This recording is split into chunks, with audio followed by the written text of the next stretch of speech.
The first thing my sister said when she woke me was, "Why didn't you answer your phone?" Paige was standing over the recliner in the hospital family lounge, one hand pressed to her mouth. Her mascara had made two gray tracks beneath her eyes. For half a second, I thought she was angry with me for sleeping. Then I saw Dad behind her. He looked smaller than he had 90 minutes earlier. Not sad yet, reduced. I sat up so fast the vinyl chair snapped upright behind me. What happened? Neither of them answered. I grabbed my phone from the little table. One missed call from the hospital, 43 minutes earlier. No voicemail. Where's Mom? Dad stared at the carpet. Paige whispered, "She's gone." I ran anyway. A nurse met me outside room 614, but I slipped past her far enough to see my mother's bare feet beneath the blanket. Someone had already removed the pulse monitor from her finger. The room was quiet. In a way, hospital rooms never are when the person inside them is still alive. Behind me, Dad said, "She called you Claire." I turned around. His voice cracked. "She asked for you, and she called." Paige folded her arms across herself. "I tried to wake you." I looked at the missed call again. I had left the volume all the way up. "How hard did you try?" Paige flinched like I had slapped her. Dad stepped between us. Not now. But there was already a question lodged inside me, sharp enough to survive everything that came after. How had I slept through my mother's final call when I hadn't slept through anything she needed in 11 months? If you had asked my family before that night, they would have told you I was the reliable daughter. It sounded like praise when strangers heard it. At home, it was more of a job description. 11 months before Mom died, I was standing in her kitchen sorting pills into a plastic organizer while she complained that the compartments were designed by someone who hated fingernails. "Look at this," she said, prying at the Thursday evening lid. "You need a crowbar and a personal grudge. You're opening Friday morning. Then Friday morning is going to be very relaxed."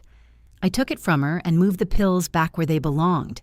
Mom sat at the table in a blue robe with tiny white moons on it.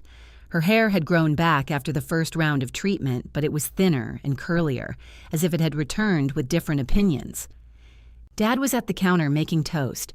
He had been making the same 2 pieces for 6 minutes. "Martin," Mom said, "you're burning it."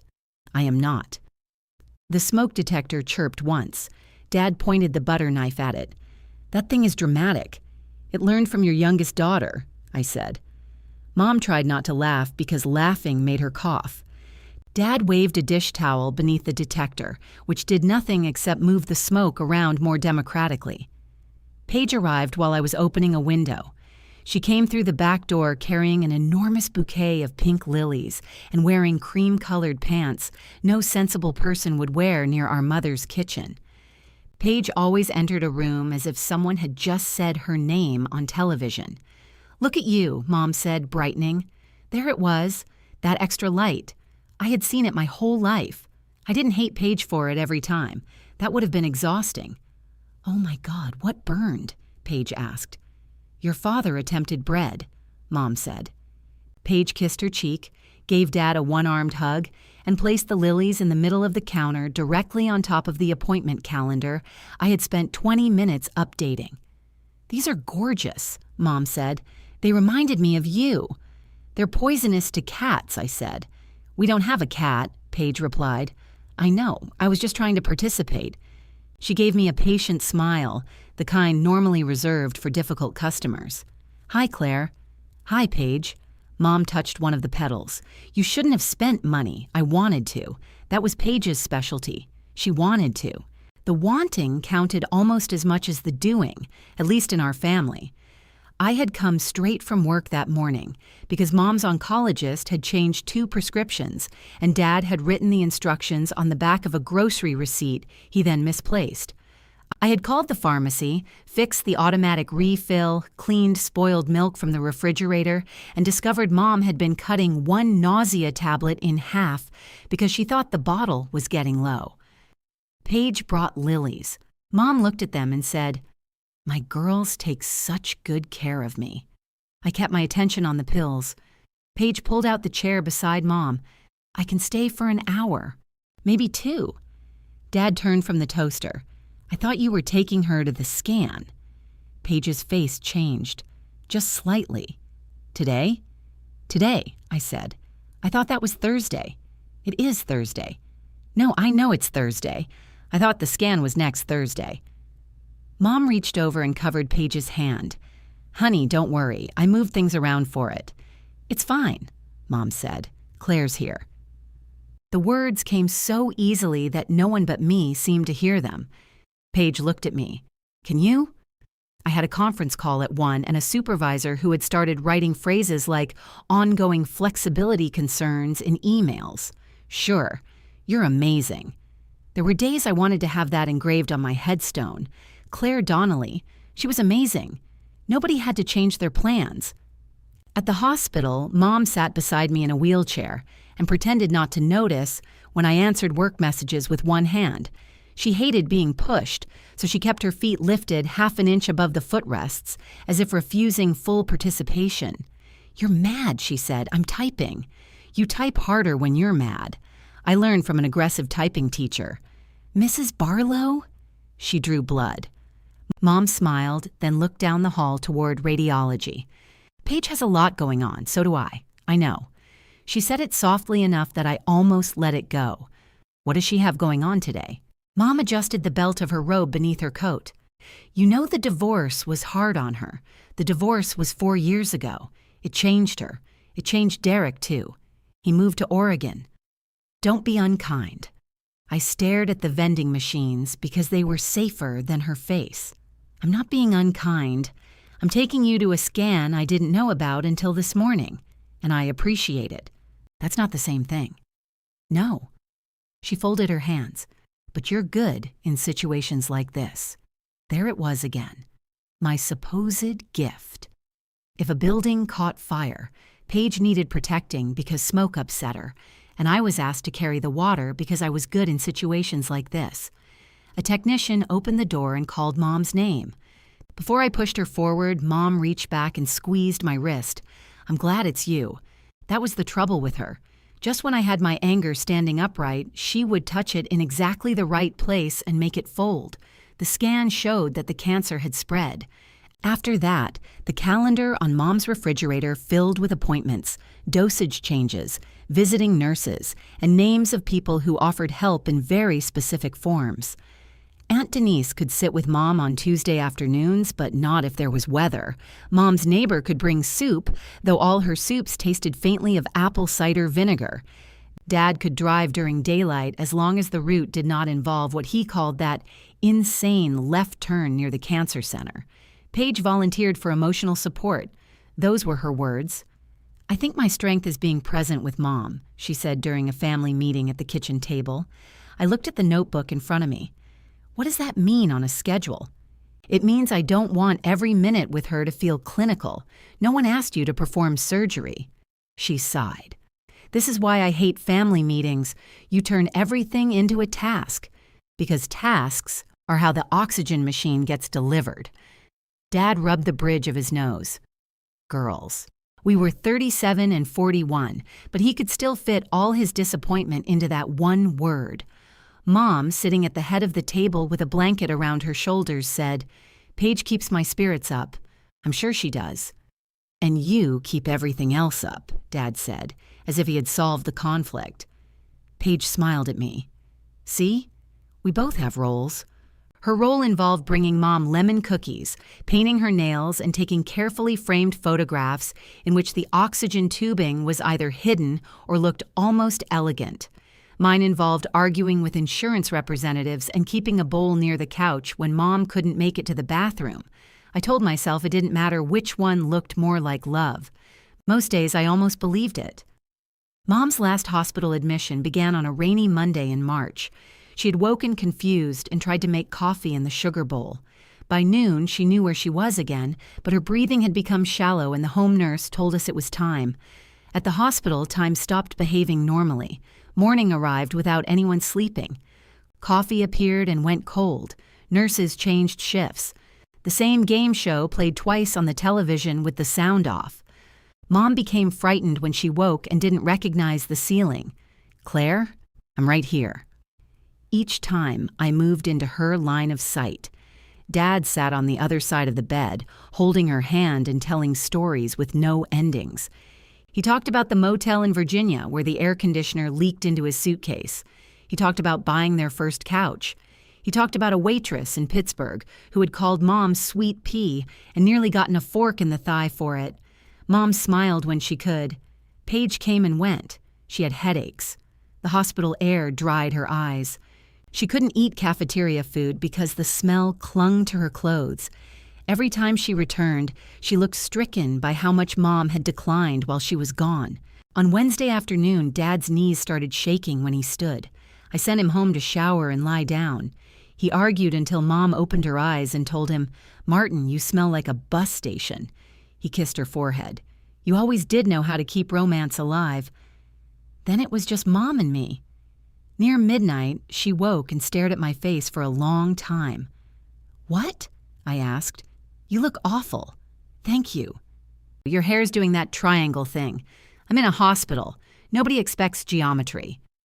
She made a sound that might have been a laugh. I wet a sponge for her mouth, adjusted her blanket, and sat back down. "You've done too much," she whispered. "We can fight about it later." Her eyes closed. "We always say later." I thought she had fallen asleep. Then she said, "I should have made Paige do more." I waited, afraid that answering would scare the honesty away. But Mom's breathing changed, and within a minute, she was asleep again. Paige arrived the next evening wearing jeans, a gray sweater, and no makeup. For once, she hadn't brought flowers or lotion or a story. She stood at the foot of the bed and looked at Mom as if someone had removed a wall she had assumed would always be there. "How long have you been awake?" she asked me. "I slept Monday." That's not an answer. It's the answer I have. She came around the bed and crouched beside my chair. Her face was pale. "Go lie down. I'm fine. You're swaying while sitting. Natural talent. Claire." She took both my hands. "The lounge is 20 steps away. I will wake you if she asks for you. I swear." Mom stirred and both of us turned toward her. Paige lowered her voice. "If anything changes, I'll come get you. You have my word." I searched her face for the usual escape hatch. The appointment she had misunderstood. The headache beginning behind one eye. The reason I would later be unreasonable for expecting what she had promised. I didn't see one. I set my phone on the table beside the lounge recliner and pushed the volume to its highest setting. Then I lay back without taking off my shoes. The last thing I remember before sleep was thinking that, for once, my sister was going to take care of something I couldn't. She didn't. The next 90 minutes were blank for me. They were not blank for everyone else. By the time I reached room 614, Dad had already said goodbye. Paige had already watched a nurse turn off the oxygen. My mother had already become a person whose belongings could be gathered into a clear plastic bag. I stood just inside the door, unable to go closer. Mom's mouth was slightly open. Her face looked different without effort moving through it. The small vertical line between her eyebrows had disappeared. I had spent months trying to ease her discomfort, and death had done it in a minute. A nurse named Elena touched my elbow. I knew her name because I had written it down 2 nights earlier beside the phrase, "prefers left arm for blood draws." "You can take all the time you need," she said. It was a kind thing to say, but the room was full of evidence that time had already been taken. I walked to the bed and put my hand around Mom's wrist. Her skin was still warm. "Hey," I said, "that was all I had. Not 'I love you,' not 'I'm sorry.' Not the meaningful sentence people found in movies when someone could no longer interrupt them. Hey." Dad began crying behind me. It came out as a rough, startled sound, like his body had been waiting for privacy, and finally understood it wasn't going to get any. I bent over and pressed my forehead to Mom's hand. "I'm here," I whispered. It was what I had told her every time she woke frightened. This time, it was a lie. Paige stood by the window, twisting a tissue around one finger. I could feel her watching me, then looking away whenever I lifted my head. I asked, "Was she scared?" "No." Paige answered too quickly, then softened it. "No, she was peaceful." "Did she say anything?" Dad moved closer. "She said she loved us." "Us?" "All of us," Paige said. "She knew." I looked from her to Dad. What did she know? That we loved her. "Claire, please, I'm asking what happened." Elena stepped quietly into the hallway, leaving the door partly open. Dad sat in the visitor's chair I had occupied for 3 nights. He rubbed his palms over his thighs. Paige called me and said I should come back. I stared at my sister. "When?" "I don't know." "Around 10:30. My phone showed Mom's call at 10:51. "You called Dad." Her breathing changed. "But you didn't wake me." "I did." "How?" Paige's face tightened. "What do you mean? How? Did you shake me? Did you say my name? I touched your shoulder. You wouldn't wake up. And then Mom called me. She wanted to hear your voice." Dad looked up. She used the room phone herself. Paige tried to help her, but Ruth insisted.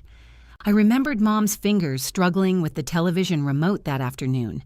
I pictured her trying to hold the hospital phone, pressing buttons while short of breath.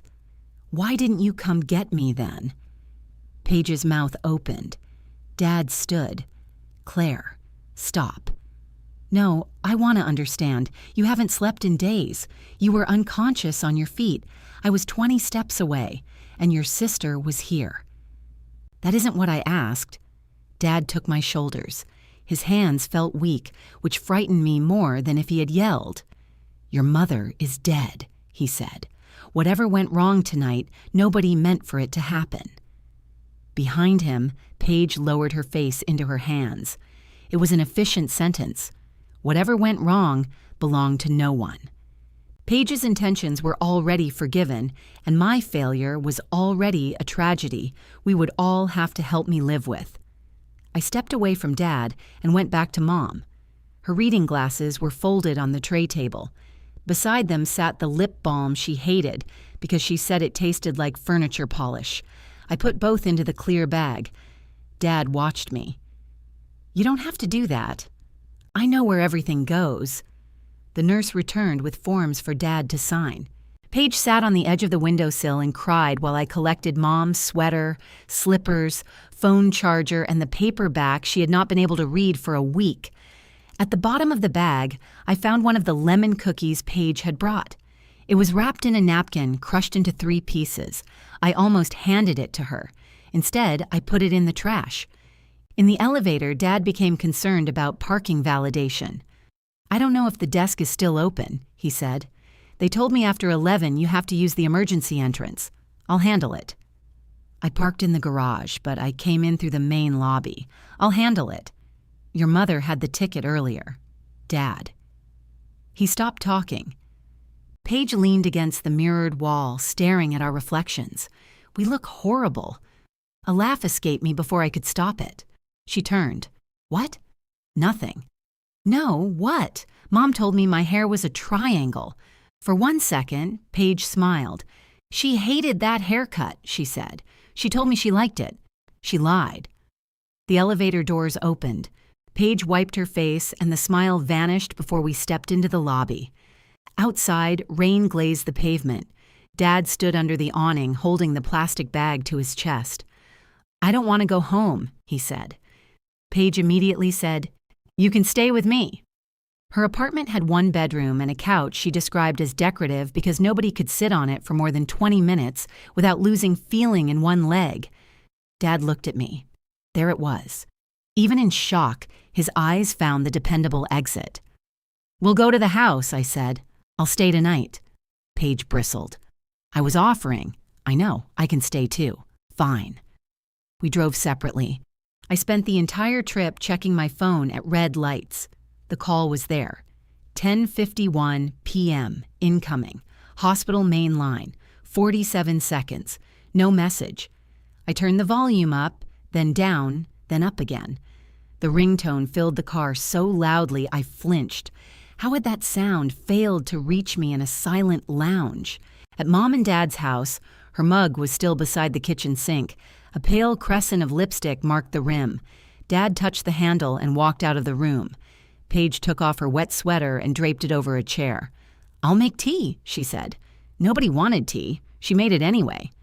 I opened the refrigerator and stared inside without knowing why.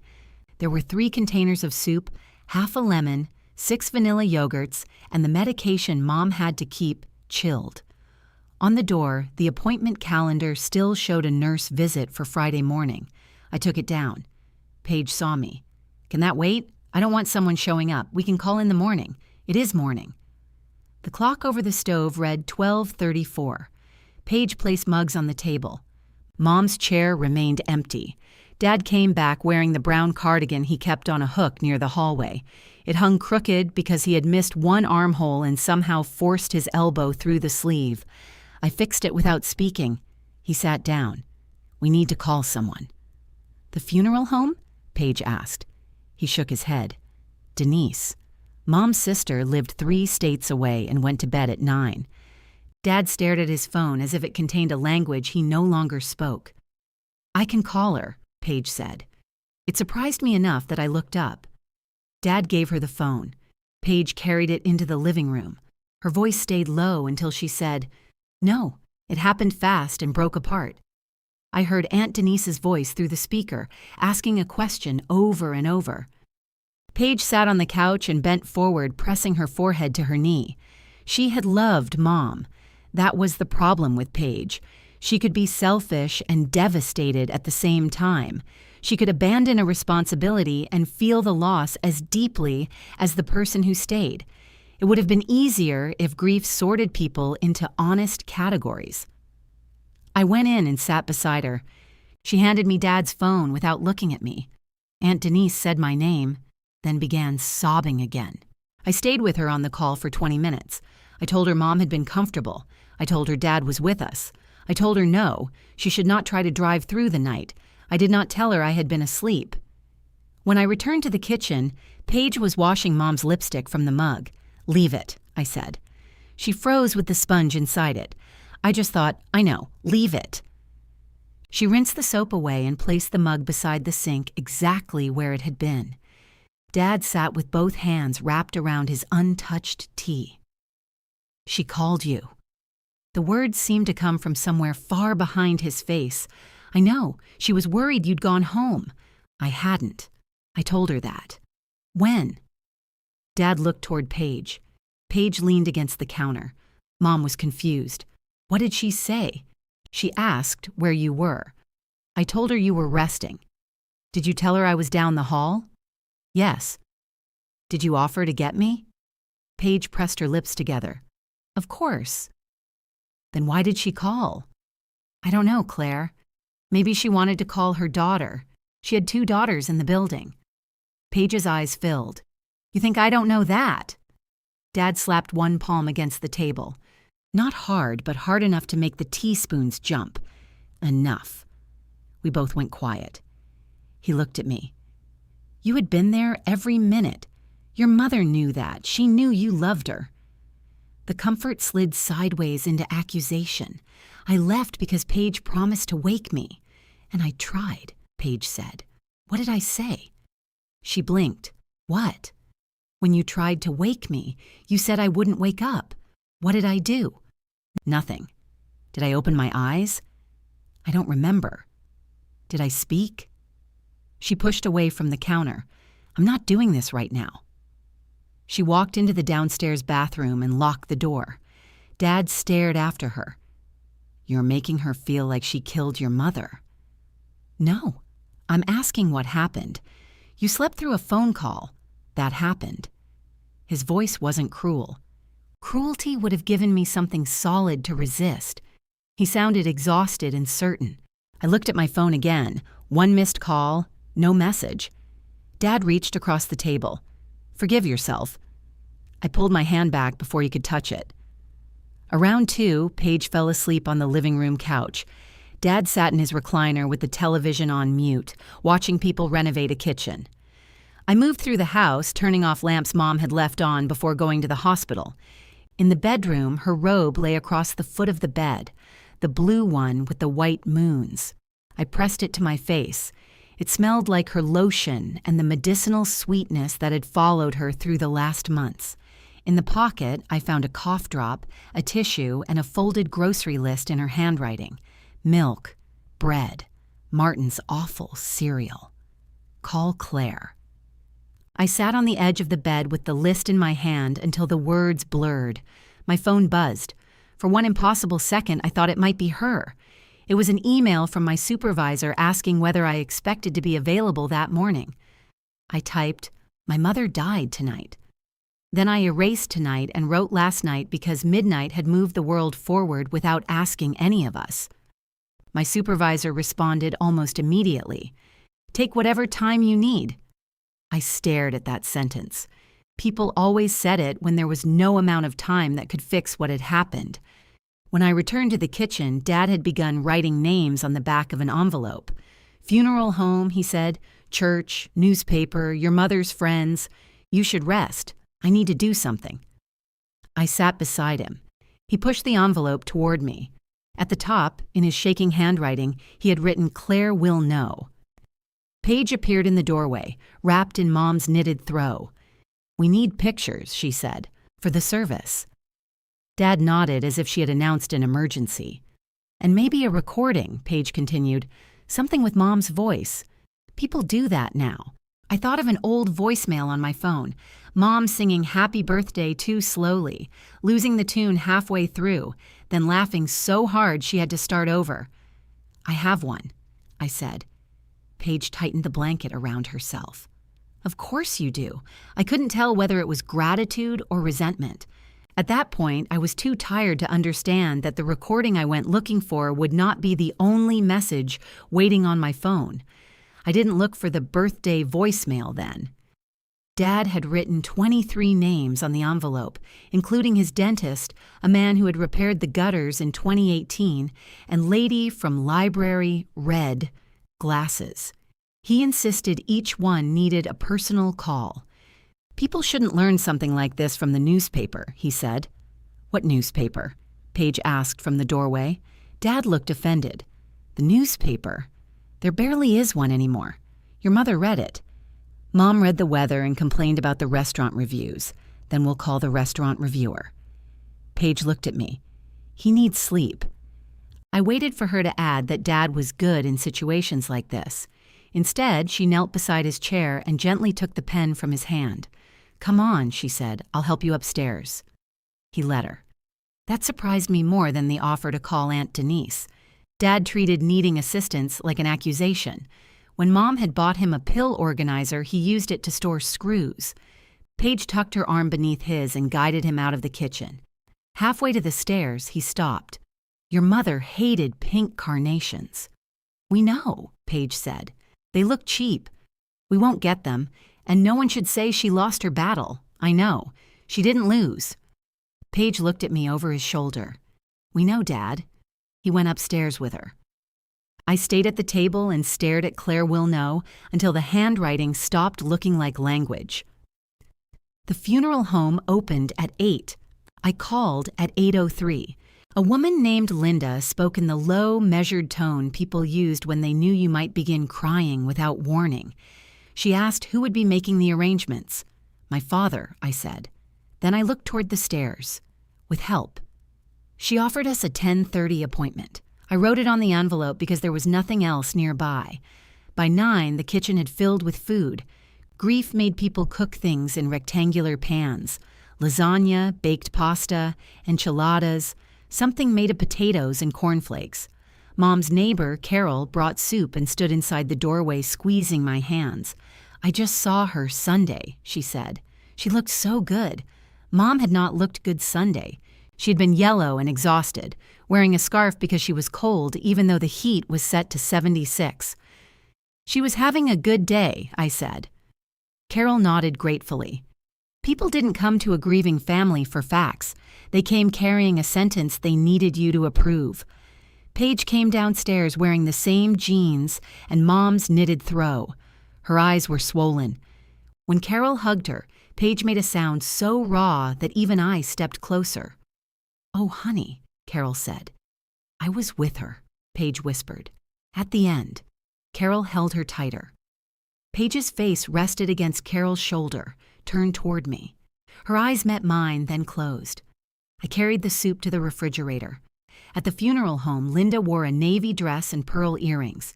She led us into a room that looked like the lobby of an expensive hotel where nobody was allowed to enjoy themselves. Dad sat between us on a small couch. Paige kept one hand on his arm. I held the notebook. Linda asked about the service, the burial, flowers, music, photographs, clothing, clergy, death notices, and whether we expected more or fewer than 75 people. Dad answered the first question with, "Ruth liked yellow." After that, everyone looked at me. "What day would you prefer?" Linda asked. I turned to Dad. He stared at a framed watercolor of a sailboat. "Saturday," I said. "Morning or afternoon?" "Morning," Paige said. "Mom hated waiting around." That was true. I wrote 10:30 beside service. "What would you like her to wear?" Dad's head lifted. Her blue dress. "She hated that dress," Paige and I said together. We looked at each other. For one strange second, we were sisters again, allied against Dad's inability to remember which clothes Mom had purchased for herself and which ones she had kept because returning them was annoying. "The green blouse," I said. "The soft one with the covered buttons. She told me she wanted that." "When?" Paige asked. "A few weeks ago." "Why was she talking to you about funeral clothes?" "Because she knew what was happening." Paige sat back. Linda waited with professional stillness. "The green blouse," Dad said. I wrote it down. When Linda began discussing flowers, Paige chose pale roses. Dad kept repeating, "no carnations." I asked for yellow tulips because Mom had once said tulips looked like they were trying not to laugh. "We could add lilies," Paige said. "No."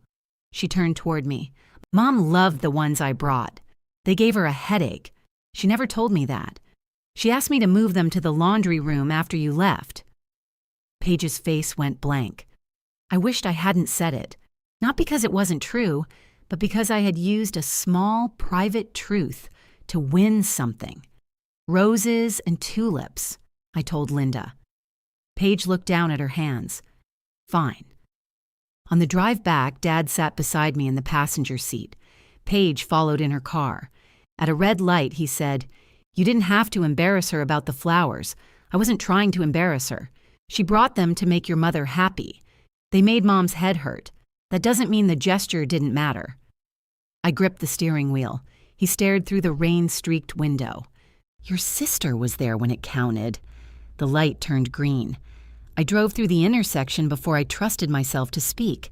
"I was there, too." "I know that." "Do you?" He turned toward me. "What is that supposed to mean?" "Nothing." "No, say what you mean." I almost did. Then I saw how his cardigan was buttoned wrong again. One side hung 2 inches lower than the other. Dad had spent 48 years waking beside the same woman. He had gone home one night because she insulted his smell, and while he was gone, she had started dying. I said, "Your seatbelt's twisted." He fixed it and looked out the window again. At the house, Paige was already on the phone in the living room. She had put the call on speaker while sorting photographs into piles. Aunt Denise's voice filled the room. "I keep thinking about that summer at the lake," she said. "Do you remember the green swimsuit?" Paige smiled through tears. "The one with the skirt?" She thought she looked like Elizabeth Taylor. She looked like a couch. Aunt Denise laughed, then cried because she had laughed. On the rug around Paige were open photo albums and 3 shoe boxes Mom had kept in the hall closet. Paige had separated pictures of Mom alone, Mom with Dad, and Mom with other people. There was no pile for Mom with me or Mom with her. Paige had mixed those together. I sat across from her and picked up a photograph from my college graduation. Mom stood between us, one arm around each daughter. Paige was wearing white, though I had asked her not to because my dress was white. Mom had told me it didn't matter. In the picture, all 3 of us looked happy. Photographs were arrogant that way. Aunt Denise asked, "Was Ruth awake at the end?" Paige stopped sorting. "For most of it." "Did she know you were there?" "Yes. Thank God she wasn't alone." Paige looked at me. "She wasn't," she said. "What did she say?" Aunt Denise asked. Paige picked at the corner of a photograph. She said she loved us. She asked me not to be scared. That was new. At the hospital, Paige had said Mom knew we loved her. She had not mentioned Mom comforting her. Aunt Denise began crying again. That sounds like Ruth. I waited for Paige to correct herself or qualify it. She didn't. After the call, I asked, Mom told you not to be scared? Paige slid another photograph into the Mom alone pile. She said a lot of things. Last night, you only mentioned that she loved us. I was in shock. What exactly did she say? I don't have a transcript, Claire. Dad entered carrying the brown suit he wore to weddings and funerals. Don't argue. We're choosing pictures, Paige said. Just like that, her voice became tired and reasonable. Dad laid the suit across a chair and lowered himself beside her. She handed him a photograph of Mom laughing at a picnic table. Oh, he said. His thumb moved over Mom's face. Paige rested her head against his shoulder. I sat across from them, holding my graduation photograph like I had arrived late to a family I was supposed to recognize. We chose 12 pictures for the display. Paige wanted one from the previous Christmas because Mom looked happy in it. I knew she had thrown up 10 minutes later, but I didn't say so. Then Dad remembered the obituary. He brought the notebook and the envelope to the dining room. Paige opened her laptop. I sat at the head of the table because it had the best light, then moved when I realized it was Mom's chair. How do we start? Paige asked. Ruth Donnelly, 68, died Thursday, I said. That sounds cold. It's an obituary. We should say peacefully. I looked at her. She was peaceful, Paige insisted. Dad nodded. Put peacefully. Paige typed it. They listed Mom's work at the public library, the garden club she had quit after a fight about mulch, her bad piano playing, her love of mystery novels, and her habit of mailing birthday cards 2 weeks early. Then Paige read aloud. She was surrounded by family after a courageous battle with cancer. Dad said not to call it a battle. Oh, right. She deleted it. Dad suggested she faced her illness with courage and grace. Mom threw a pudding cup at me, I said. That was one time. It wasn't graceful. Dad almost smiled. Paige changed it to, she remained herself through every difficult day. We all agreed that sounded more like her. Near the end, Paige wrote, she is survived by her devoted husband, Martin, and daughters, Claire and Paige, who remained faithfully by her side throughout her illness. Her fingers hovered over the keyboard. I read the sentence again. Paige said, What? Nothing. You're doing that thing with your mouth. What thing? The judgment thing. Dad rubbed his forehead. Please. I got up. I'm going to find the recording. My phone was charging in the kitchen. I took it upstairs to Mom's bedroom and closed the door. The birthday voicemail was almost 2 years old. I had saved it because Mom forgot the words halfway through my name and accused Dad of distracting her by breathing. I opened the voicemail list and scrolled. The old recording wasn't there. For a few seconds, I thought I had lost it during a software update. Then I noticed the folder at the bottom of the screen, deleted messages. There was a number beside it. 1. I opened the folder. The message had been deleted less than 12 hours earlier. It came from the hospital main line at 10:51 p.m. My hand began shaking. I pressed play. At first there was only the hiss of oxygen and the rustle of sheets. Then Mom's voice, weak but unmistakable. Claire? It's Mom. Paige says you need to sleep. I know you do. A pause. Her breathing caught. But I don't want her choosing for us again. Come sit with me, please. I have something I've been afraid to say. Farther from the phone, Mom called. Paige, go get Claire. Footsteps crossed the room. Then my sister's voice came close and clear.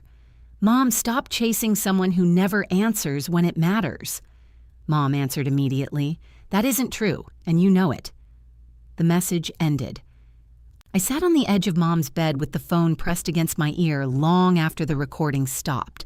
Downstairs, Paige was still typing the sentence about how faithfully we had both remained by our mother's side. I played it again. The second time, I heard details I had missed. The squeak of Mom's bed when she shifted. a television murmuring somewhere outside her room, Paige's footsteps approaching before her voice came into focus. The third time, I listened only to Mom's breathing. She had spent part of her last hour trying to reach me while I slept 20 steps away. I pressed restore before I could accidentally erase it. Then I saved a copy to my email, not because I had a plan, but because I had spent my life watching facts become softer and less definite whenever they made Paige uncomfortable. She knew my passcode. On Monday, while I was helping Mom change her gown, Dad had called my phone, and I had shouted the 6 digits across the room so Paige could answer it. There had been no strangers in the lounge. No one who knew where my phone was or why that particular message needed to disappear. Only Paige. I sat on Mom's bed with her robe beside me and waited for the first explosion of anger to pass. It didn't. It changed shape. Grief moved through it. Then guilt. Then something colder than either one. Downstairs, a chair scraped across the dining room floor. Dad called, "Claire? Did you find it?"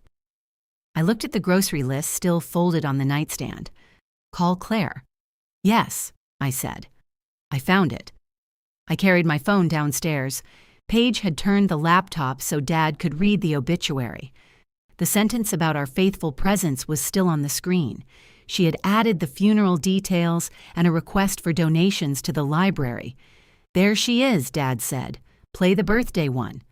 I placed my phone face down on the table. In a minute, Paige looked at me. Her eyes narrowed slightly. "What's wrong?" I sat across from her. "I want to ask you again what happened." Dad exhaled through his nose. "Claire, just once. Then I'll stop." Paige closed the laptop halfway. "I've told you. Did Mom leave me a voicemail?" She didn't answer immediately. It was less than a second, but I saw it. Her eyes moved toward my phone and back to my face. "No." "Are you sure?" "Yes." "How would you know?" "What?" "How would you know whether she left one? Because you said there wasn't one." I said there wasn't one in my inbox. Dad looked from me to Paige. "What is this?" Paige pushed the laptop aside. "You're twisting things. I'm asking a simple question." "No, you're setting a trap. Then don't step in it. Tell me the truth." Her cheeks flushed. "I am. Did you touch my phone last night?" "No. You knew the passcode." "So did Dad." Dad frowned. "I did?" "You use the same number for everything," Paige said to me. "It's not exactly a state secret." "That wasn't my question. I didn't touch your phone." Dad reached for the notebook and straightened it against the edge of the table. "We have a funeral in 2 days. Can we please focus on your mother?" "I am focused on Mom. You're focused on blaming your sister." I kept looking at Paige. "Tell me exactly how you tried to wake me." She folded her arms. "Why?" "Because last night you couldn't remember. I had just watched our mother die. Tell me now." Paige's jaw shifted. "I came into the lounge," she said. "I said your name." "How many times?" "I don't know. A few. Did you touch me?" "Yes." "Where?" "Your shoulder." "Which one?" She stared at me. "Are you serious?" "Which shoulder?" "The left one." I had slept with my left side pressed against the back of the recliner. "What did I do?" "You moved."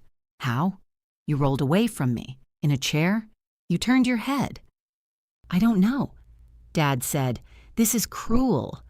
Paige's voice grew louder. "You opened your eyes, Claire. You looked right at me. What did you say?" "You said, 'Not now.'" The room became very still. "Last night you said I didn't speak." I remembered. "After I asked?" "Yes, because you keep forcing me to relive it." Dad put his hand over hers. I asked, "Did you put my phone in my hand?" Paige hesitated again. "Yes." "You did. I tried to." It slipped onto the chair. The phone was on the table when I woke up, so I put it back. "You told me 2 minutes ago you didn't touch it. I meant I didn't go through it. You said you didn't touch it." "Oh my God." She stood so abruptly that the chair struck the wall. "You want this to be my fault because you can't accept that you missed the call." Dad rose too. "Paige, sit down. No. She's been at me since the hospital. Mom died while I was holding her hand, and somehow I'm the one on trial. I turned my phone over. Did Mom ask you to get me? Yes. And I tried. How many times did she ask? I don't know. Did you tell her I wouldn't answer? Paige's face emptied. Dad glanced at her. Why would she ask that? I pressed play. Mom's breathing filled the dining room. Paige didn't move. Dad leaned forward, one hand cupped around his ear as if the distance between him and the phone was the problem. Claire? It's Mom. Paige says you need to sleep. I know you do. Dad looked at me. I kept my eyes on Paige. But I don't want her choosing for us again. Come sit with me. Please. I have something I've been afraid to say. When Mom called Paige's name in the recording, Paige's eyes closed. Then came her own voice. Mom, stop chasing someone who never answers when it matters. Mom answered her. The message ended. No one spoke. Dad sat down first. His knees seemed to give way beneath him. Paige opened her eyes and stared at the phone. Where did you get that? My deleted messages. Her lips parted. One message, I said. Only that one. I didn't. Don't. I was going to say I didn't know it was still there. Dad's face turned toward her slowly. The admission entered the room almost politely. You deleted it? He asked. Paige gripped the back of her chair. It wasn't like that. What was it like? I asked. Mom was upset. She wasn't thinking clearly. She sounded clear. She was medicated. She knew who we were. She knew where I was. She was saying things she didn't mean. Which part didn't she mean? All of it, Dad whispered. Why would you delete your mother's message? Paige looked at him, and for the first time since I came downstairs, real fear appeared on her face. Because it was cruel. To whom? I asked. To everybody. She was asking for me. She was making it sound like I kept you away on purpose. You did? No. Paige shook her head hard. I went to wake you. After the message? Yes. That's not what you said 2 minutes ago. I don't remember the exact order. Did you wake Dad? Dad looked at her.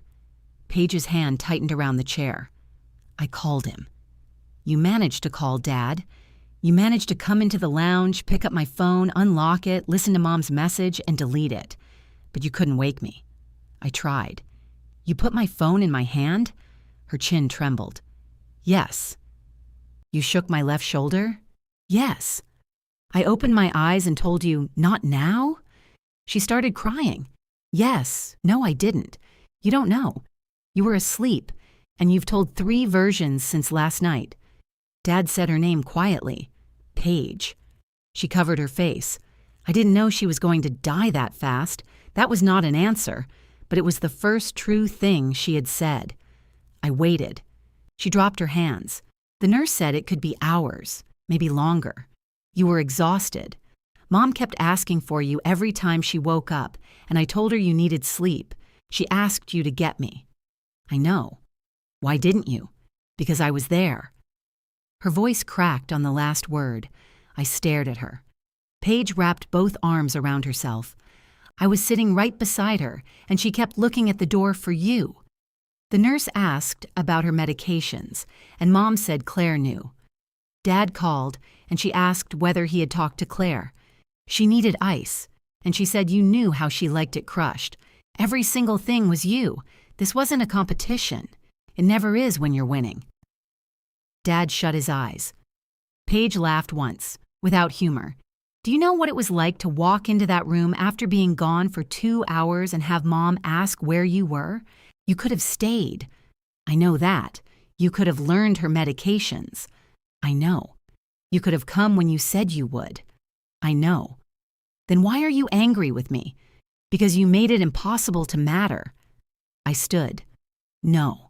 I made it possible for you to leave. The words landed harder than I expected. Paige lowered herself into the chair. I asked, Did you ever come into the lounge to wake me? Her face folded. I stood in the doorway.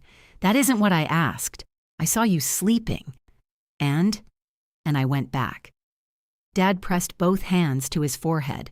Paige whispered, I wanted 1 hour. 1 hour of what? with my mother, without her asking for you, without a nurse saying your name, without you walking in and knowing what to do. So you told her I wouldn't answer when it mattered. I was angry. You told a dying woman that the daughter she wanted had abandoned her. I didn't say abandoned. You didn't have to. Paige looked at the phone. I deleted it because I knew you'd hear that part and hate me. You deleted Mom's voice to manage my reaction. She was confused. You keep saying that like confusion typed my passcode. Dad raised his head. Enough. His voice shook, but neither of us spoke over it. He looked at Paige. What you did was wrong. She began to sob. Then he looked at me. But we cannot let this become what everyone remembers about your mother. I laughed because I could not believe how quickly he had found a bridge back to protecting her. What does that mean? It means this stays in this room. I haven't said I was playing it for anyone. No funeral, no relatives, no punishing Paige with it. Dad. She erased Mom's last message to me, and she has admitted it. She admitted it because I found it. Paige cried harder. Dad lowered his voice. Your sister has lost her mother, too. What have I lost? That isn't what I meant. Then what did you mean? He looked at me with exhausted tenderness, as if he were about to say something loving. You're stronger than Paige. The sentence settled over me with the familiarity of a blanket I had never noticed was suffocating me. For the first time in my life, I heard it not as praise, but as permission. Permission to hurt me, because I would survive it. I looked at Dad and said, I won't play the message at the funeral. His shoulders dropped with relief, but I'm not protecting her. The relief vanished. Paige wiped her face with both hands. What does that mean? It means I'm not sending it to Aunt Denise. I'm not posting it. I'm not standing beside Mom's casket and pressing play. Dad nodded carefully. Good. It also means I'm not pretending it didn't happen. No one is asking you to pretend. I turned the laptop toward him and pointed at the obituary. She is. The sentence remained on the screen. Daughters, Claire and Paige, who remained faithfully by her side throughout her illness. Paige stared at it. It's an obituary. It isn't a deposition. Delete it. Claire, delete that sentence or take my name out. Dad sank back into his chair. Your mother would want both of you mentioned, then mention us. Don't write a lie about what we did. I was by her side, Paige said. You were by her side at the end because you kept me out of the room. I didn't keep you out. You let me sleep after you promised to wake me. I made a terrible decision. I have admitted that. You admitted you stood in a doorway. What do you want from me? The truth, but apparently that's considered excessive. Paige's fingers struck the keyboard. She highlighted the sentence and deleted it. The obituary now jumped from Mom's love of mystery novels to the funeral time. There, Paige said. Happy? The word was so absurd that all three of us went quiet. I closed my eyes. No, I said. I'm not happy. Paige looked away first. Dad picked up the notebook. We still need to choose music. You choose. He frowned. Your mother liked so many songs. Then Paige can help you. Paige's head came up. Don't do that. Do what? Start handing me things to punish me. These aren't punishments. They're the funeral arrangements. You know I don't know what Mom wanted. You were her daughter. So were you. Yes, I'll choose what I want to say. You and Dad can make the other decisions. Dad gripped the notebook. We need you. The sentence would once have pulled me back into place. I stood and zipped my phone into my purse. You need somebody to do the work, I said. That's not the same thing. I went upstairs for my coat. Mom's robe was still spread across the bed, and the grocery list lay beside it. I folded the list twice and put it in my wallet. The green blouse hung at the far end of Mom's closet. It was soft rayon with fabric-covered buttons and sleeves that ended just below the elbow. Mom had bought it for a dinner she and Dad never attended because Paige called from a restaurant bathroom after seeing her former husband with another woman. Mom and Dad had driven 40 minutes to sit with her.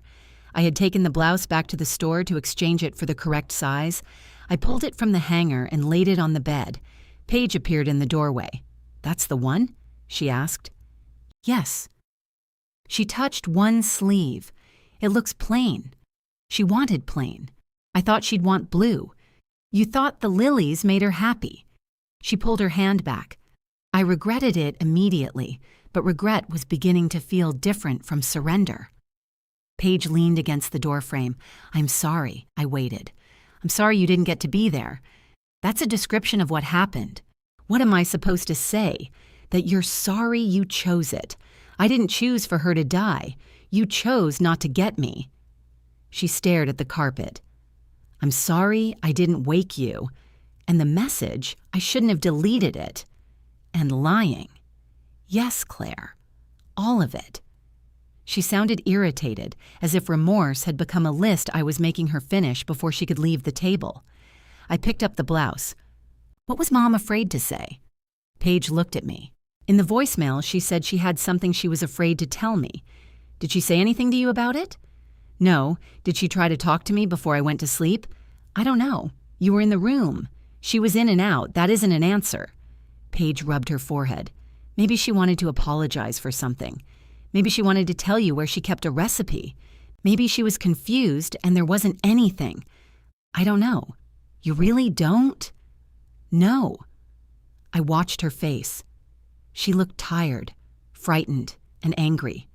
She also looked like my sister, which made deciding what to believe harder than it should have been.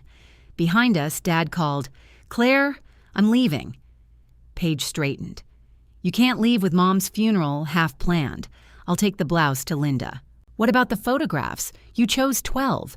We need to scan them. I don't have a scanner. Take pictures with your phone. That won't look as good. Then solve it." Her mouth tightened. "You love this." I stopped in the hallway. "You think I love walking away while Mom's funeral is unfinished? I think you love finally being able to say no." There was enough truth in it to sting. "Yes," I said. "I might."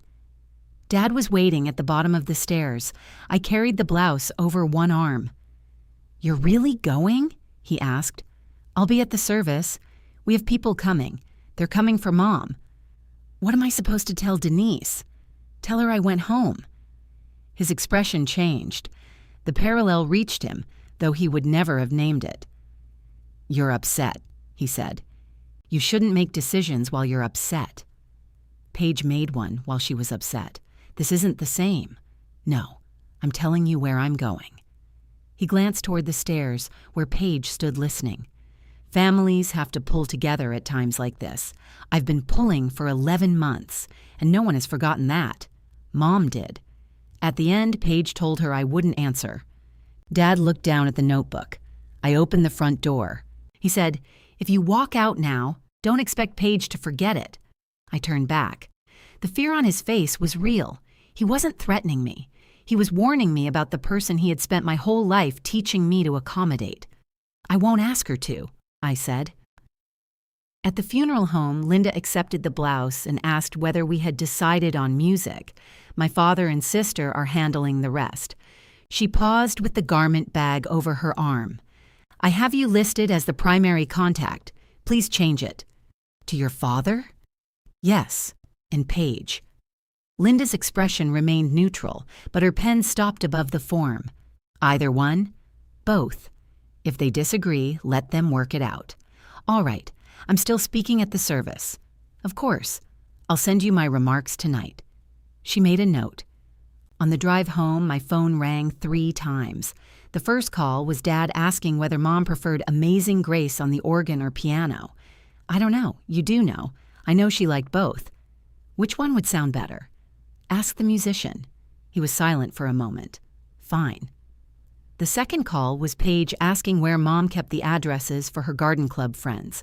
"In the floral tin beside the refrigerator. There are recipes in that." "Behind the recipes." "I don't see them." "Then look." "What do you think I'm doing?" "I have to go." "Claire, wait. Do we include Carol's husband even though Mom didn't like him?" "I don't know. She thought he cheated at cards." "Then invite him and hide the cards." Paige hung up. The third call came from the funeral home.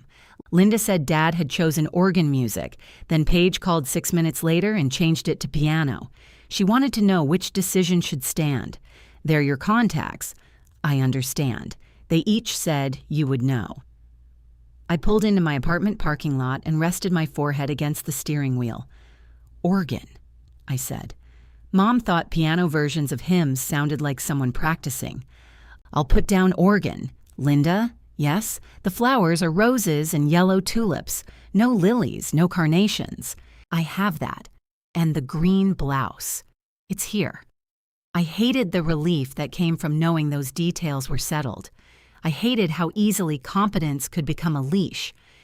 Inside my apartment, everything looked indecently normal. A coffee cup sat in the sink. A sweater hung over the back of a chair.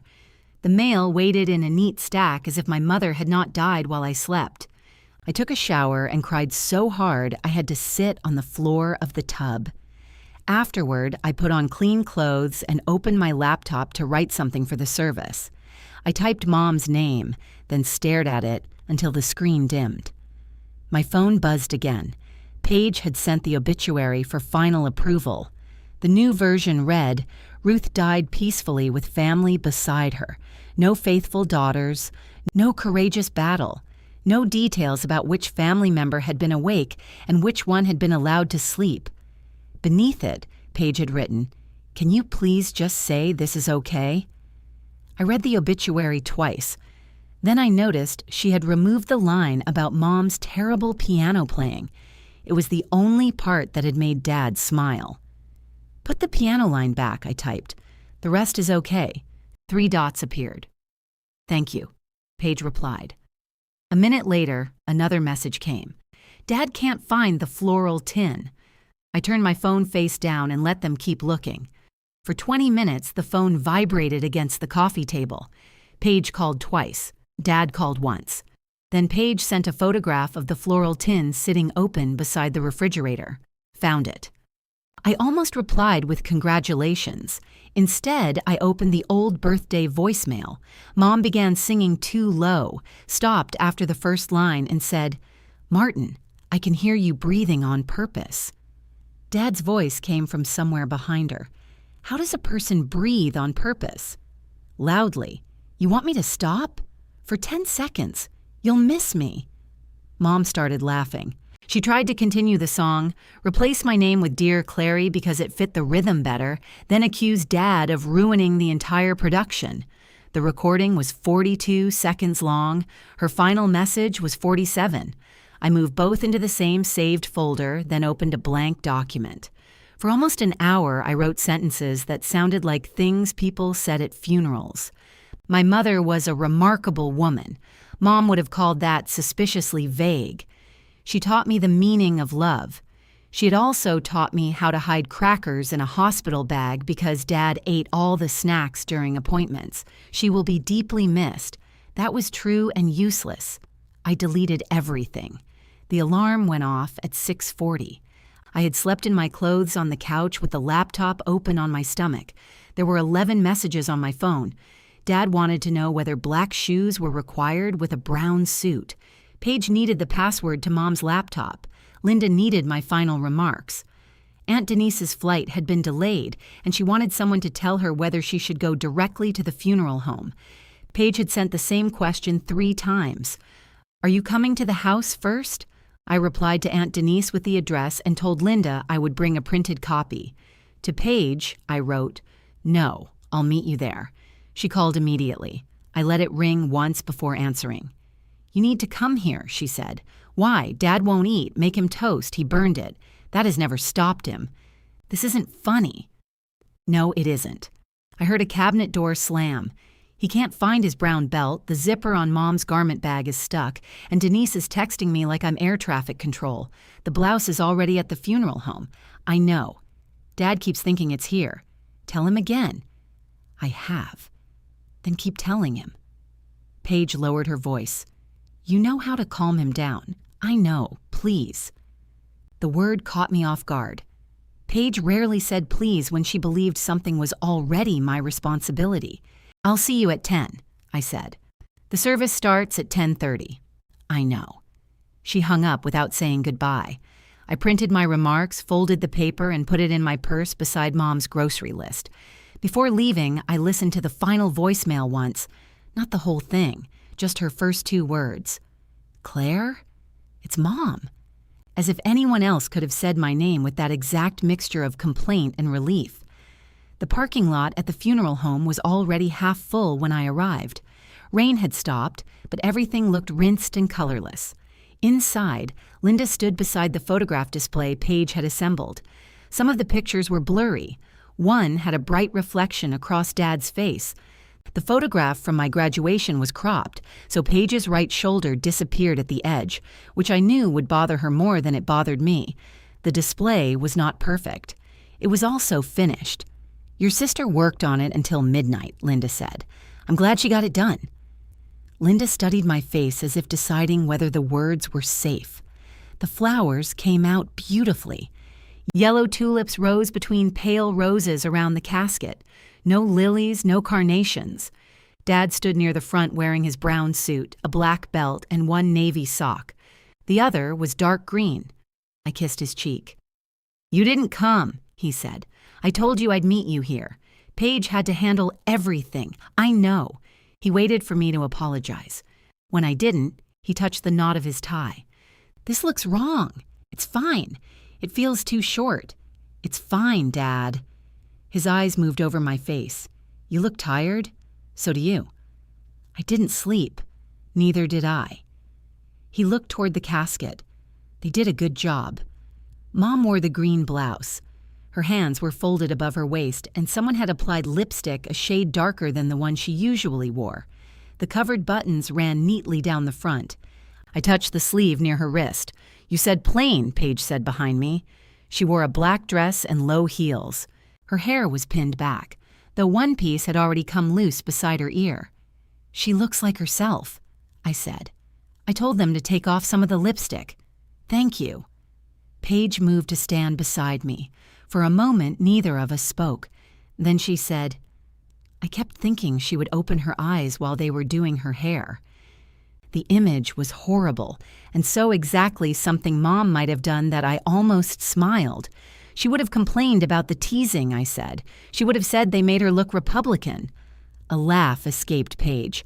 She covered it with a cough. Dad glanced at us from across the room, relieved to see proof that we had not destroyed each other. Paige's expression changed when she noticed. He asked if you were coming back, she said. To the house? After. There's food there. That isn't what he meant. I know. Her gaze went to the purse on my shoulder. Do you have the recording? The birthday one. And the other one? Yes. Her face tightened. You said you wouldn't play it. I'm not going to. Then why did you bring it? It's on my phone, Paige. My phone goes places with me. She looked away. Right. Aunt Denise arrived 7 minutes before the service in a red coat and one dangling earring. She crossed the room at such speed that people stepped aside. She hugged Dad first, then Paige. When she reached me, she held my face between both hands. You look exactly like Ruth when you're mad, she said. I'm not mad. Now you sound like her too. She pulled me into her coat. It smelled like airport coffee and the same lavender powder Mom used to keep in the bathroom. For several seconds, I couldn't breathe. Aunt Denise rubbed my back. There you are. I wasn't sure what she meant. The service began with the organ version of Amazing Grace. It was too slow, even for a funeral. Dad leaned toward me and whispered, Sounds like the man's dying too. I pressed my lips together. Across the aisle, Paige heard him and lowered her head to hide a smile. The minister spoke about Mom's work at the library, her garden, her marriage, and her faith. He called her Ruthie twice. Mom had disliked being called Ruthie by anyone who had not known her before 1985, but correcting him would have required raising my hand. Dad spoke first. He unfolded 3 pages, looked at the first one, and put them aside. I wrote down the important things, he said. 48 years takes up more paper than you'd think. His voice wavered. He told the story of their first couch, the same one he had told Mom in the hospital. He described borrowing a truck that stalled on a hill and Mom steering while he pushed in dress shoes. Halfway home, it rained and the couch smelled wet for 6 months. I told her we should throw it out, Dad said. She said we had suffered too much for it, so it belonged to us now. People laughed softly. Dad looked at the casket. She had that opinion about me, too. When he sat down, Paige held his hand. Then it was her turn. She carried no paper. Mom worried professionally, she began. If worrying had paid, Dad could have retired at 40. Another quiet laugh. Paige spoke about the night her marriage ended. She did not name Derek. She described calling Mom from a restaurant bathroom and saying she could not come out because everyone would see her crying. Mom said, "Then let them see. You're not crying on their furniture." Paige smiled through tears.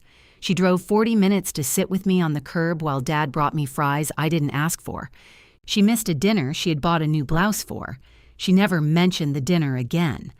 I looked at Mom's green blouse. Paige's voice broke. I gave her plenty to worry about. She kept showing up anyway. It was honest as far as it went. She did not say Mom's last words were meant for her. She did not describe holding her hand. She did not turn those final minutes into a polished gift she alone had received. When Paige sat down, I touched her arm. She looked at my hand and then at me. "Thank you," I whispered. Her face crumpled, but the minister was already saying my name. I walked to the lectern with my folded page. The room blurred at the edges. I could see Dad in the front row, Aunt Denise beside him, Paige with both hands clenched in her lap. I opened the paper. I tried to write something that would explain my mother, I said. She would have hated that. Mom didn't trust anyone who believed they could explain another person in 3 paragraphs. A few people smiled. I told them about late nights in her kitchen. Mom would sit at the table talking while I washed dishes. She had a story for every plate and an opinion about how I loaded the dishwasher. She would say she was keeping me company, I continued. I would point out that company could hold a towel. She would say emotional support was a separate department. Dad laughed aloud. I looked at Mom. I loved those nights. Sometimes I resented them too. Both things can be true. My mother loved us deeply, and she didn't always love us evenly. We loved her deeply, and we didn't always love her well. The room became quiet in a different way. Paige stared at me. I used to think grief required us to smooth out every difficult edge. But if I did that to Mom, I would lose too much of her. She was funny, stubborn, generous, unfair, loyal, frightened, and brave. She was not a lesson. She was my mother. I folded the page again, and I will miss her exactly as she was. When I sat down, Dad did not look at me. Paige leaned close. "You promised," she whispered. "I didn't tell them anything. You told them enough." The minister began the closing prayer. I faced forward. "Enough for what?" I asked quietly. Paige had no answer. After the service, people surrounded us with hugs and stories. Paige answered questions. Dad accepted condolences. Aunt Denise kept refilling the water glasses without being asked. For the first time, no one handed me a list. Then Dad found me near the door. "There's food at the house," he said. "People will expect us." "I know. You're coming." It wasn't a question. I looked past him at Paige, who was standing alone beside Mom's casket. "I'll come for a little while," I said. Dad nodded, already relieved. "But I'm not serving everyone." His mouth tightened. "I'm coming as her daughter," I said. "That's all." At the cemetery, Dad refused an umbrella because he said it would block his view. "Your view of what?" Aunt Denise asked. "Rain?" He ignored her. The ground around the grave had been covered with green fabric that looked too bright against the wet grass. We stood beneath a small tent while water gathered at its edges and spilled in steady streams. Paige and I ended up under the same umbrella. Neither of us acknowledged it. When the minister finished, Dad placed one yellow tulip on the casket. His hand stayed there until Linda touched his shoulder. Paige went next. I waited until everyone else stepped back. Then I laid my tulip beside theirs and touched the wood. "Hey," I whispered again. It was still all I had. On the drive to the house, I kept expecting Mom to call and complain about some detail. Too much organ. Not enough heat. Why was Denise wearing red? The silence of my phone felt deliberate. By the time I arrived, the driveway was full. People had entered through both doors and placed more rectangular pans on every available surface. Someone had moved Mom's mug away from the sink to make room for a coffee urn. I found it on the windowsill. Clean. Paige was in the kitchen holding a carving knife in one hand and a dinner roll in the other. "Why are we carving ham?" she demanded when she saw me. "Because somebody brought ham. They brought it whole." That was bold. "Where does Mom keep the large platter?" "Above the refrigerator." Paige looked up. "I can't reach that. There's a step stool in the pantry." She stared at me. I took a roll from the basket and walked into the living room. Dad sat in his recliner, surrounded by 3 men from the garden club, whose names he did not know. Mom had joined the club. Dad attended the holiday dinners and spent the rest of the year calling it the Leaf Organization. Carol saw me and patted the couch beside her. "Sit," she said. "You look like you're about to start wiping counters. I'm trying something new." "What?" "Not wiping them." She nodded solemnly. Very advanced. I sat. For the next half hour, I let people tell me stories about Mom. A retired librarian described the time Mom chased a man through the parking lot because he had cut pages out of a travel guide. One of Dad's former co-workers remembered Mom bringing him a birthday cake shaped like a wrench, then refusing to explain why. She said, "I knew," he told me. "Did you?" "No." That sounds like her. Every few minutes, someone called my name from the kitchen. "Claire, where are the serving spoons?" "Claire, is this dish vegetarian?" "Claire, do you have any decaf?" "The first 2 times," I answered. The 3rd time, Aunt Denise caught my wrist. "You're sitting," she said loudly toward the kitchen. An older woman I recognized from Mom's library days appeared in the doorway holding a casserole. I only asked about the decaf. "Martin lives here," Aunt Denise said. "Ask him." The woman retreated. Aunt Denise looked at me. "You're welcome. You haven't changed. I'm wearing one earring, my luggage is in Atlanta, and your sister served me ham with a bread knife. I have changed plenty." She had removed the dangling earring from the funeral, but had forgotten the other one. I pointed to it. "Oh, for heaven's sake." She pulled it off and dropped it into her purse. Across the room, Dad watched us with a troubled expression. "What?" I asked. "Nothing." "He thinks I'm encouraging you," Denise said. "To do what?" "I don't know yet. It's what makes it exciting." Dad turned away. Aunt Denise picked at the roll on her plate. "Your speech was honest. Was it too much? For Ruth?" "No. She'd be irritated you told people she was unfair." "She was." "I know." I looked at her. Denise brushed crumbs from her skirt. "Your mother and I once stopped speaking for 8 months because she gave away my winter coat. Why did she have your coat? She said mine was warmer and Paige was cold." I almost laughed. How old was Paige? 26. That sounds right. She bought me another coat. Was it as warm? Not remotely. We sat quietly. Then Denise said, "Ruth leaned on you because you didn't wobble. Dad says I'm stronger. People say that when they're about to put something heavy on you." I studied her face. "Did Mom ever talk to you about it?" "About what?" "Me and Paige." Denise's eyes moved toward the kitchen, where Paige was now arguing with the coffee urn. "Your mother talked around things," she said. "She was excellent at circling a truth until everyone got dizzy. That isn't an answer. No, it's the answer I have." The phrase sounded enough like me that I felt an ache behind my ribs. A crash came from the kitchen. Paige shouted, "Nobody panic!" Aunt Denise stood. "That means I should panic." We found Paige crouched on the floor beside broken glass. The large platter had slid from the top of the refrigerator while she was trying to bring it down. "I had it," she said. Then I didn't. "Don't move," I told her. Her eyes flashed. "I'm not helpless. You're kneeling in glass." She looked down and stopped arguing. I brought the broom from the pantry. Denise moved the food away while I swept. Paige held the dustpan. For a few minutes, we worked without speaking. Then Dad appeared. What happened? Platter broke, Paige said. He looked at me. That was your mother's good platter. I handed Paige the broom. Finish this. Dad followed me into the hallway. I didn't mean, yes, you did. I was surprised. So was the platter. Don't be smart. Then don't look at me every time something breaks near Paige. His mouth tightened. Behind him, Paige said, I broke it, Dad. I know. It was an accident. Then why are you telling Claire? I wasn't telling her anything. Aunt Denise stepped between us carrying the remaining ham on a cookie sheet.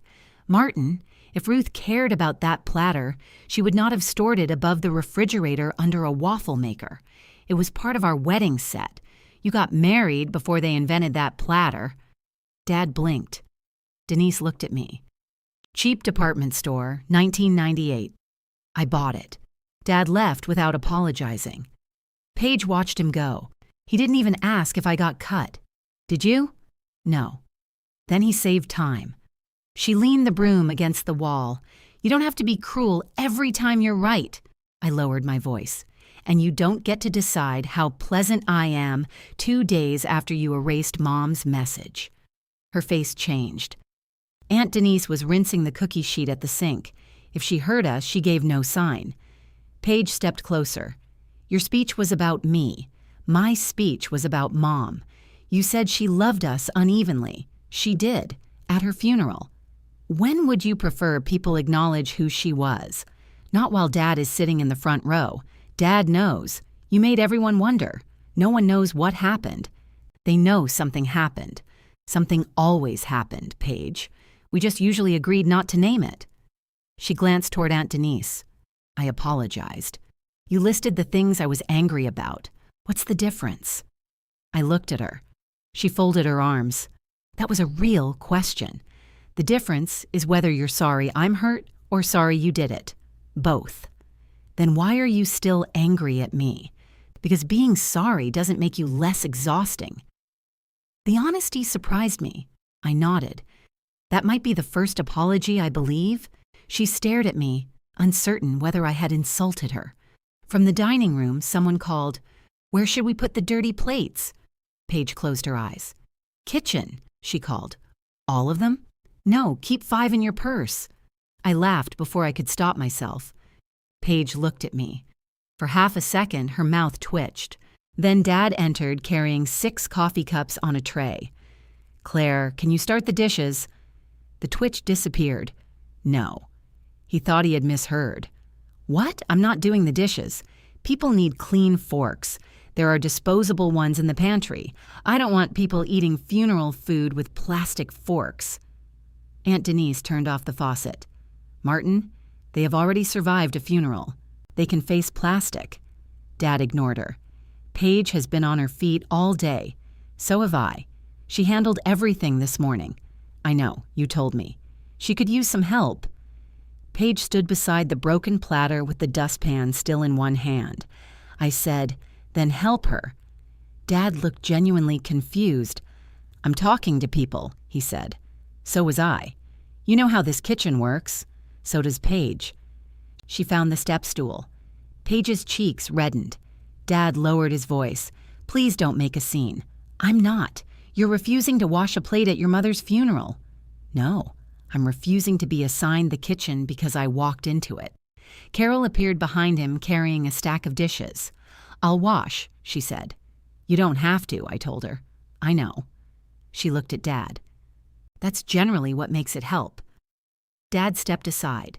Carol tied one of Mom's aprons around her waist. Aunt Denise began drying. A retired librarian volunteered to collect cups. Within minutes, people were helping because the work was visible and no one had quietly absorbed it before they noticed. Paige set the dustpan down. Go sit with Dad, I told her. She searched my face for sarcasm. I mean it. I can help. I know. She untied the apron she had somehow put on backward and joined Dad in the living room. I did not wash dishes. I also did not leave. I sat with 2 of Mom's friends at the table and ate cold potatoes from a paper plate. When the roll basket emptied, Carol refilled it using Mom's chipped yellow mixing bowl. I reached for it automatically.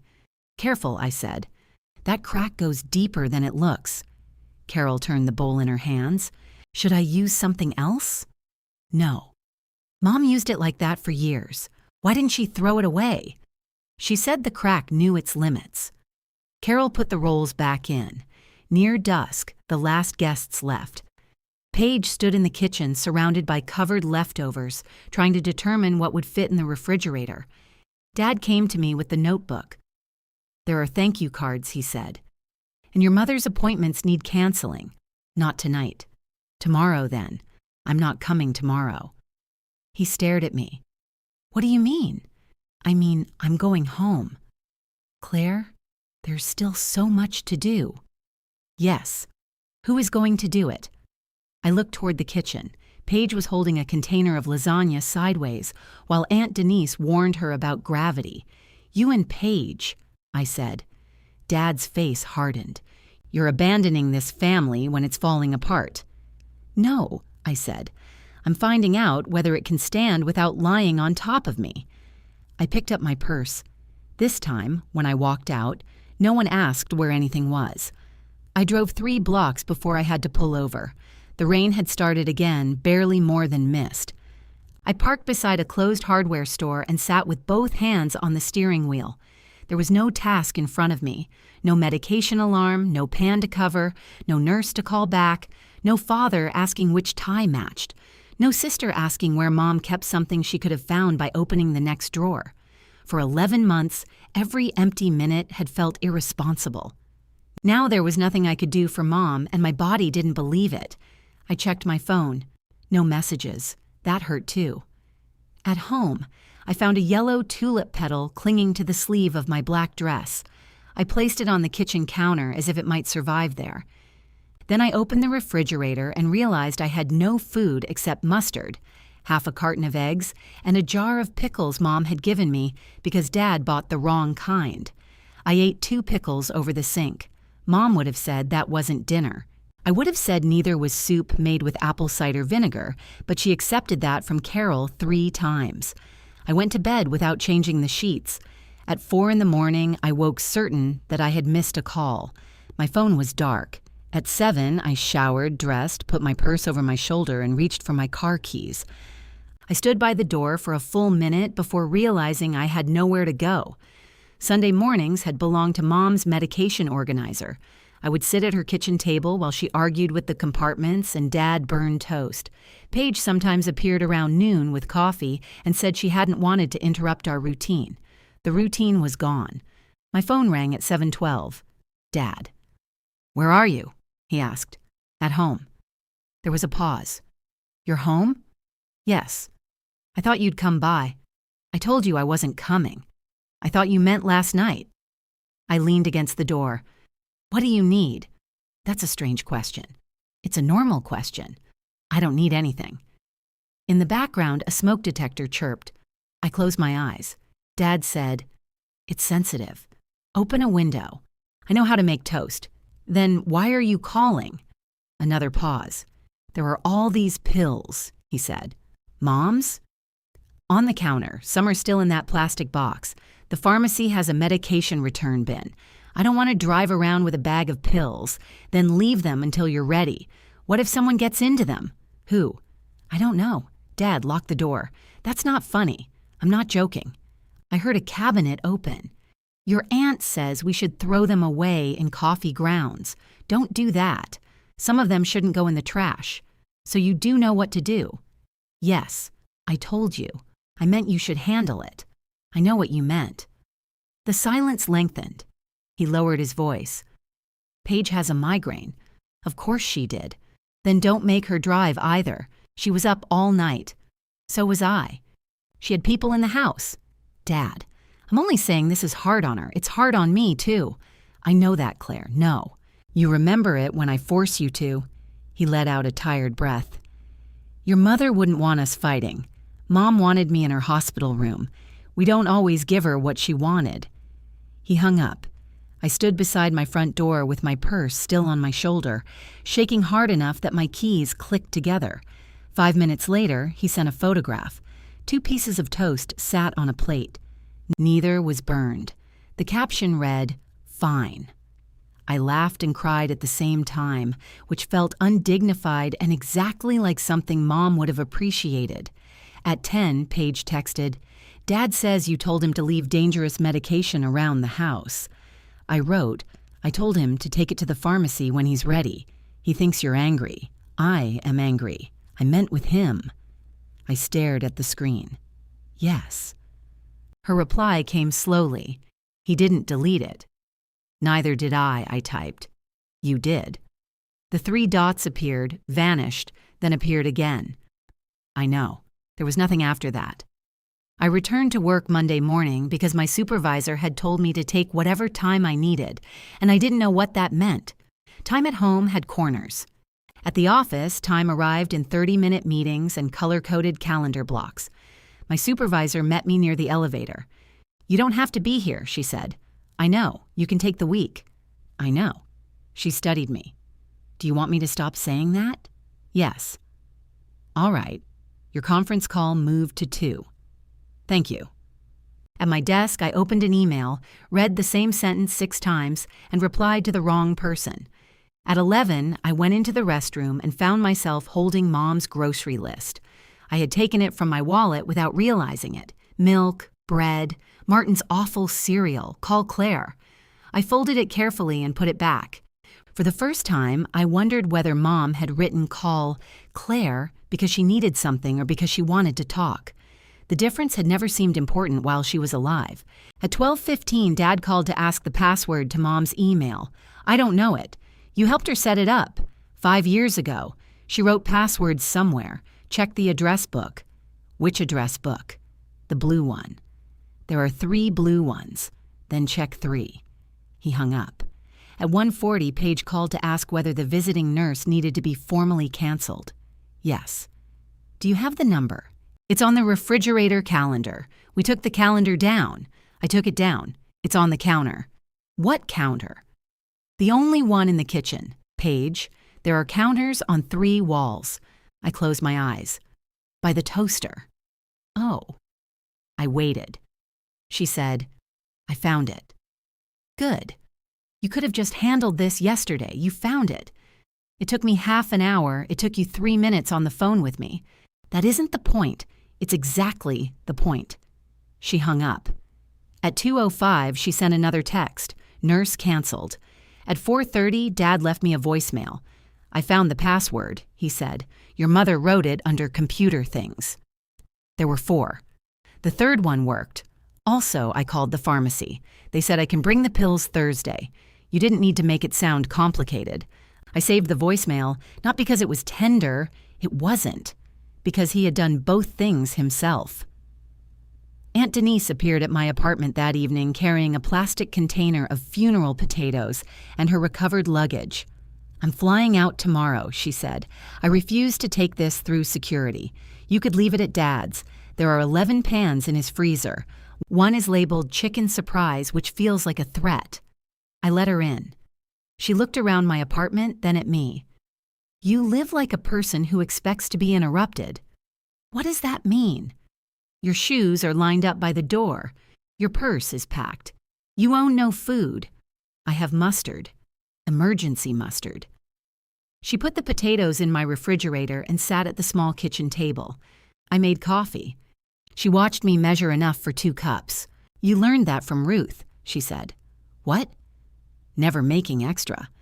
Your mother said if you made a full pot, Martin drank a full pot and announced his heart was racing. That happened. It happened every morning for 30 years. I sat across from her. Denise wrapped both hands around her mug. "What happened between you and Paige?"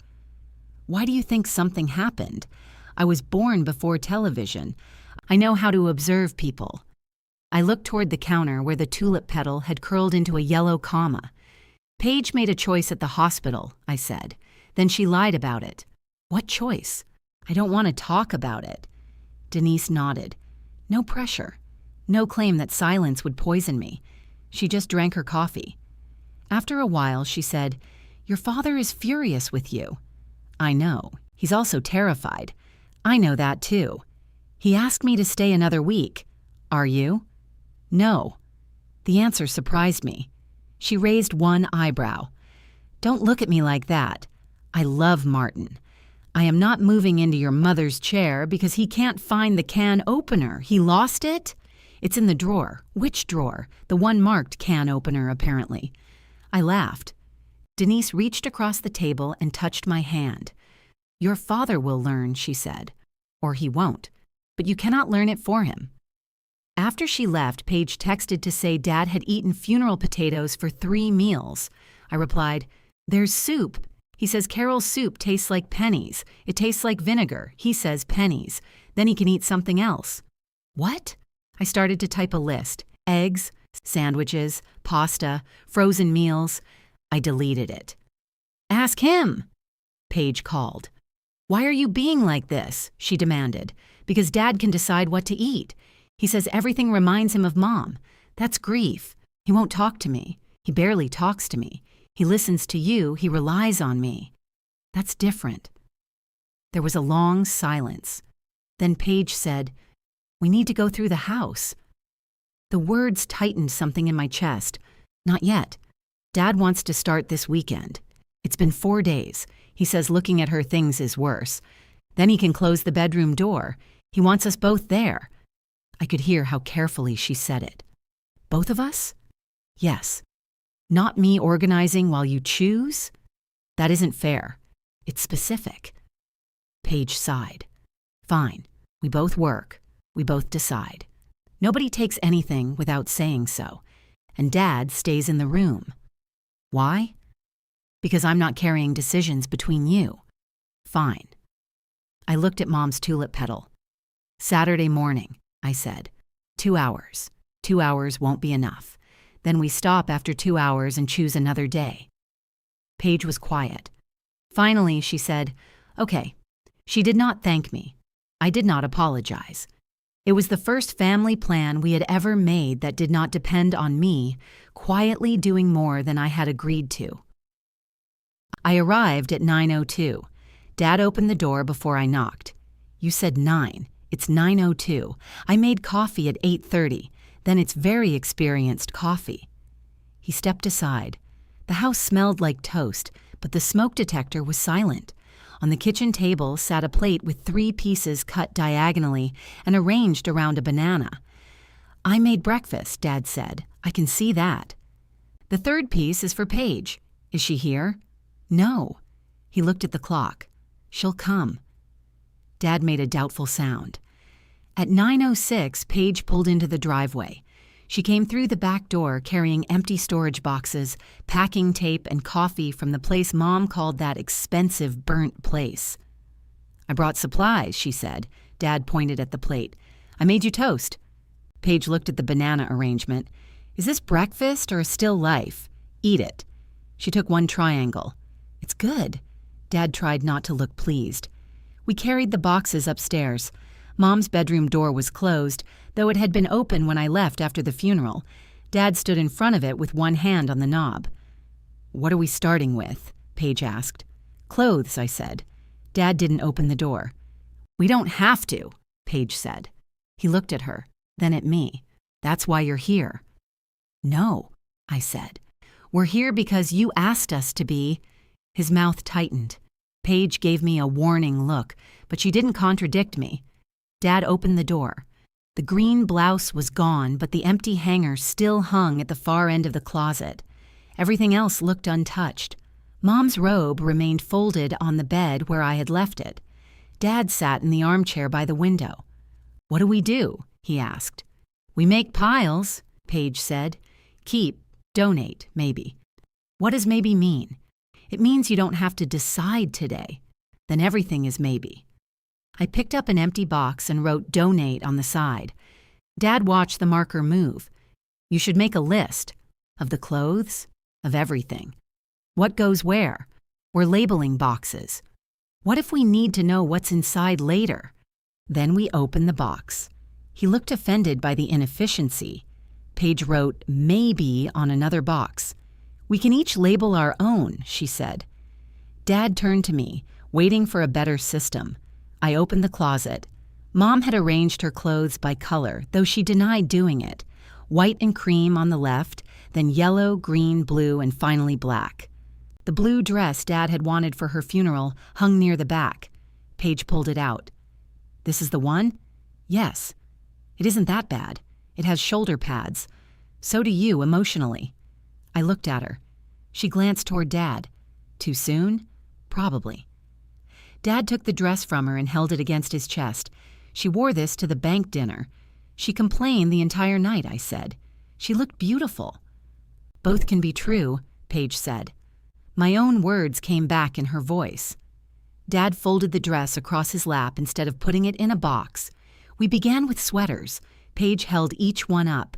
Dad decided maybe, until the maybe box was full and the donate box remained empty. "This isn't sorting," I said. "I know what sorting is. Apparently it means moving things 3 feet. I'm not throwing away her clothes. No one asked you to. The box says donate. Donate is not throw away. She wore these." Paige sat on the floor with a red cardigan across her knees. "Dad, we can stop." He looked at me. "Can we?" "If you want." He seemed irritated that I had given the same answer. "No."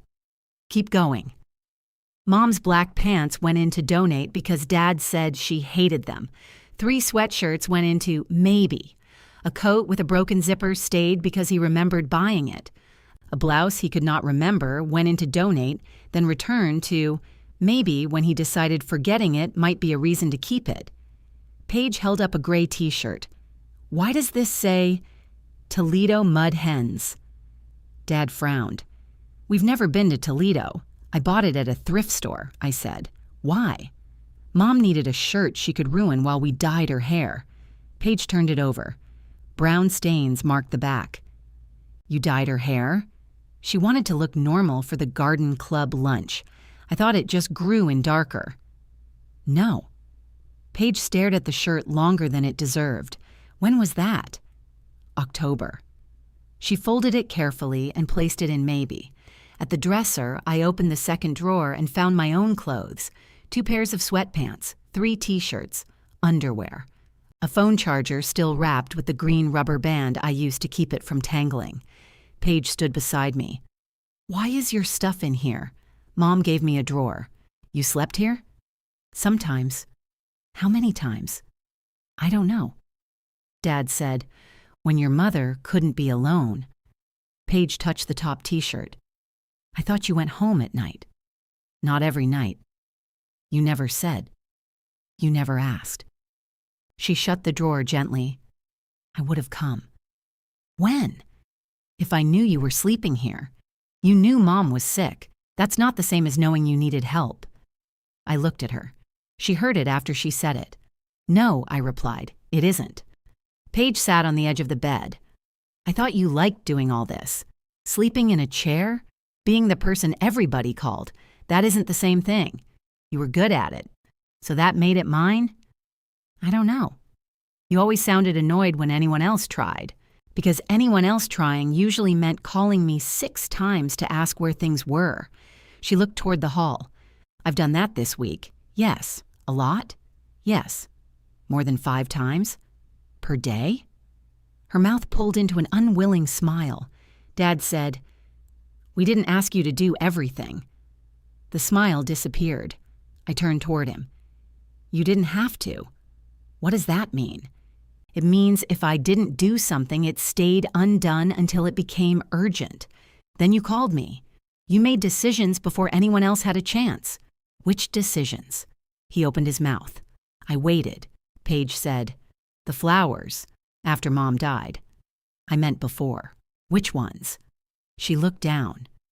Dad draped the blue dress over the chair. "Your mother trusted you with medical things. She trusted me because I showed up. That isn't fair to Paige." Paige raised her head. "Dad." "No. Claire wants the truth. The truth is, sometimes she took over. There was truth in that, too." I sat on the floor opposite Paige. "I did," I said. Dad blinked. I liked knowing the schedule. I liked being the one Mom asked. Sometimes it was the only time I felt chosen. Paige stared at me. I picked at a loose thread on the carpet. But liking part of it didn't mean I could carry all of it. And it didn't mean you were entitled to leave. Paige nodded once. Dad looked between us, unsettled by a conversation that had not produced a clear, guilty party. "We should do the jewelry," he said. The jewelry box sat on the dresser beneath a layer of dust. Mom wore the same small gold hoops most days and saved everything else for occasions that never seemed important enough. Dad opened the lid. Paige reached for a gold bracelet with a flattened clasp. "She wore this the night she came to get me," she said. I knew which night. Dad handed it to her. "Take it." She looked at me. "Do you want it?" "No, are you sure?" "Yes." Paige fastened it around her wrist. It was loose enough to slide toward her hand. Dad picked up Mom's wedding ring. The room changed. He held it between his thumb and forefinger, looking not at the diamond but at the worn underside of the band. "This stays with me," he said. "Of course," I replied. He put it in his shirt pocket and pressed his hand flat over it. We closed the jewelry box. At 10:55, I carried the donate box downstairs. It contained 6 blouses, 2 pairs of black pants, and a scarf Mom had never worn because she said orange made her look contagious. The maybe box contained almost everything else. Dad made fresh coffee. Paige opened the refrigerator and began rearranging leftovers. "How long is funeral ham safe?" she asked. "Is that a spiritual question?" I said. "It smells fine." Dad leaned toward the container. "Your mother would eat it." Mom kept salad dressing through 3 presidential administrations. Paige put the ham back. "We'll order lunch." Dad sat at the table. Beside his place was the notebook. "I made another list," he said. Of course he had. The page included thank you cards, clothes, food, bedding, Mom's mail, her garden club membership, and something called hall closet situation. "What's the situation?" Paige asked. "There are too many coats. We just filled a box with coats. Those were your mother's good coats." I looked at the clock. "We have an hour left." Dad pushed the notebook toward me. "You can take this and make a schedule." "No." His eyes hardened. We agreed to work. We agreed to sort together for 2 hours. All of this needs doing. Yes. Then why not organize it? Because if I organize it, I'll become responsible for it. Paige pulled out a chair. We could each pick something. Dad looked at her. "You have work. So does Claire. She has more flexibility." I laughed once. "According to whom? You moved things around for your mother, and my supervisor documented ongoing flexibility concerns." Dad's face changed. "You never told us that. When would I have told you? We could have made other arrangements." "What arrangements?" Again, he had no answer. Paige picked up the notebook. "I'll do thank you cards," she said. "Dad can handle Mom's mail. Claire can choose something if she wants." Dad frowned. "You hate writing cards. I can write 3 sentences. You'll get a cramp." Paige stared at him. "A cramp? Your hand bothers you." "My hand bothered me for 2 weeks in 2019. I remember. So do I, because you told everybody for 6 years. Dad reached for the notebook. Paige held it away from him. "I'm doing the cards." He looked at me, as if I were supposed to intervene before she injured herself with stationery. I took a drink of coffee. His gaze shifted to the kitchen counter, where Carol had left Mom's chipped yellow bowl after the funeral. Someone had covered it with plastic wrap and filled it with rolls. "These are stale," he said. "Throw them out," Paige replied. "We shouldn't waste food. They're hard enough to repair the driveway." Dad pushed the bowl toward me. "Take them." "I don't want stale rolls. You could make bread pudding." "I've never made bread pudding." "Your mother did." "Then you've reached the flaw in the plan." Paige removed the plastic and tapped one roll against the table. It made a wooden sound.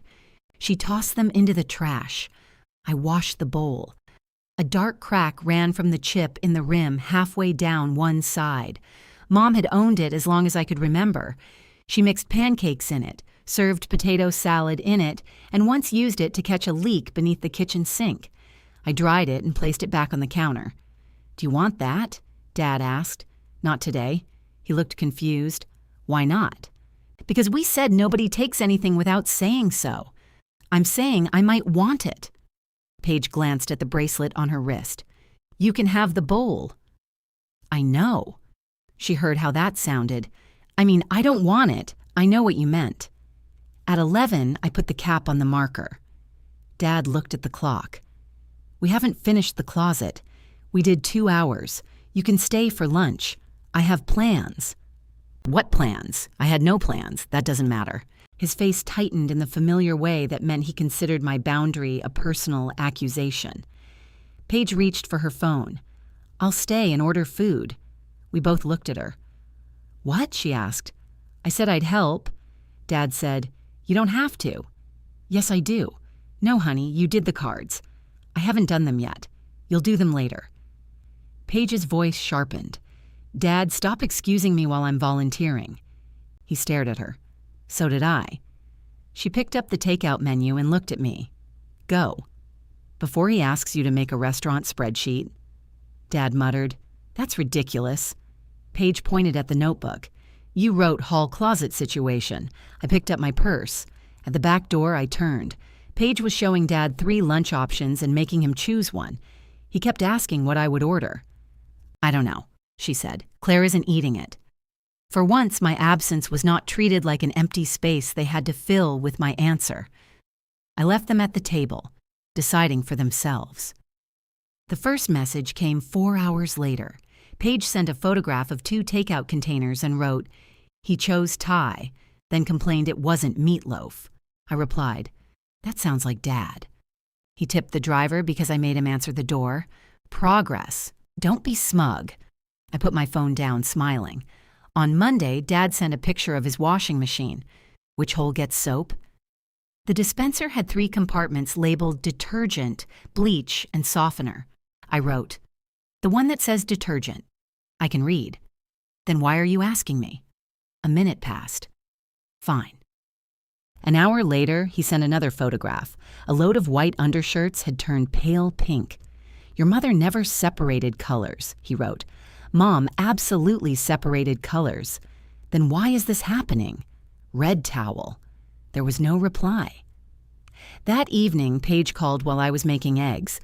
Dad says the washing machine betrayed him. He put a red towel in with his underwear. He says it's burgundy. "Burgundy is red with a college education." She laughed. It was the first time we had spoken since the sorting session without one of us immediately preparing for impact. Then she said, "He called me 9 times today. I cracked an egg into the pan.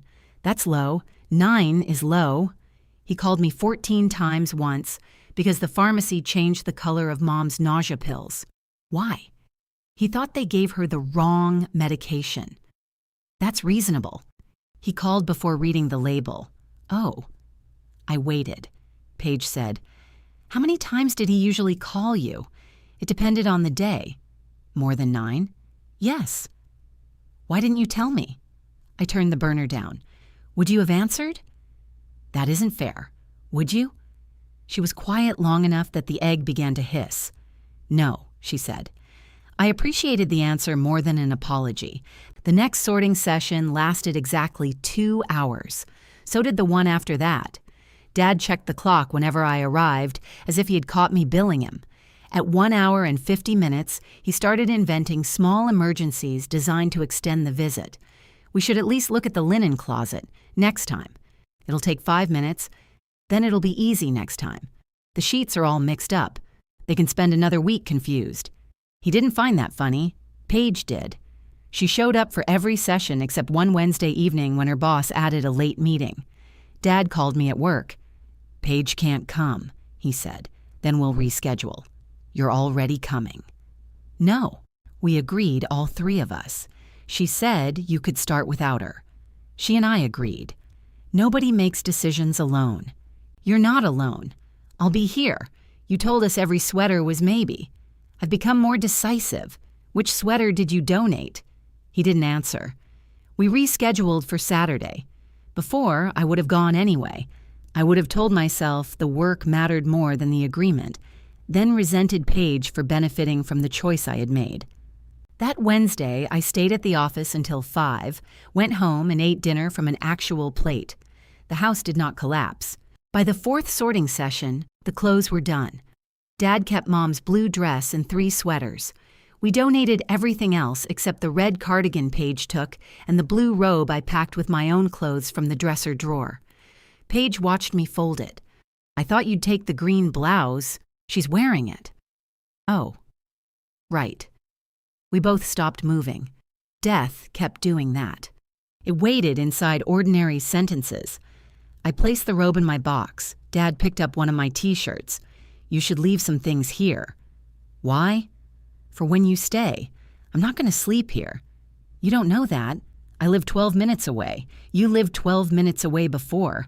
Mom needed someone overnight. So do I." The room went quiet. Dad stared at the shirt in his hands. Paige sat on the edge of the bed. "Do you?" He looked toward the empty closet. "At night, the house makes noises," he said. "It always made noises," I replied. "Your mother knew what they were." The anger drained out of me before I could hold on to it. I sat beside him. "What kind of noises?" "The refrigerator knocks. There's something in the wall near the bathroom.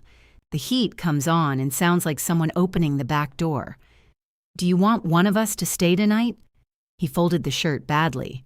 "No." "Then what do you want? I want to stop noticing." None of us could give him that. Paige took the shirt and refolded it. "You can call me if it gets bad." Dad looked at her. "You turn your phone off at night." "I won't." I didn't offer the same promise. Dad noticed. For a second, guilt tried to move me. Then I remembered that Dad had survived decades before cell phones. He could call if he truly needed help. I just wasn't going to organize my life around the possibility. He placed the shirt in my box. "All right," he said. Paige's thank you cards went out 2 weeks after the funeral. She wrote each one by hand. Some were misspelled, and Carol's card thanked her for the soup and emotional persistence, which Carol found so funny she taped it to her refrigerator. Dad showed me the remaining list during one of our visits. She has 15 left. Then she'll write 15. Her hand hurts. I looked at Paige. "My hand does hurt," she said, "but I'm still writing them." Dad frowned.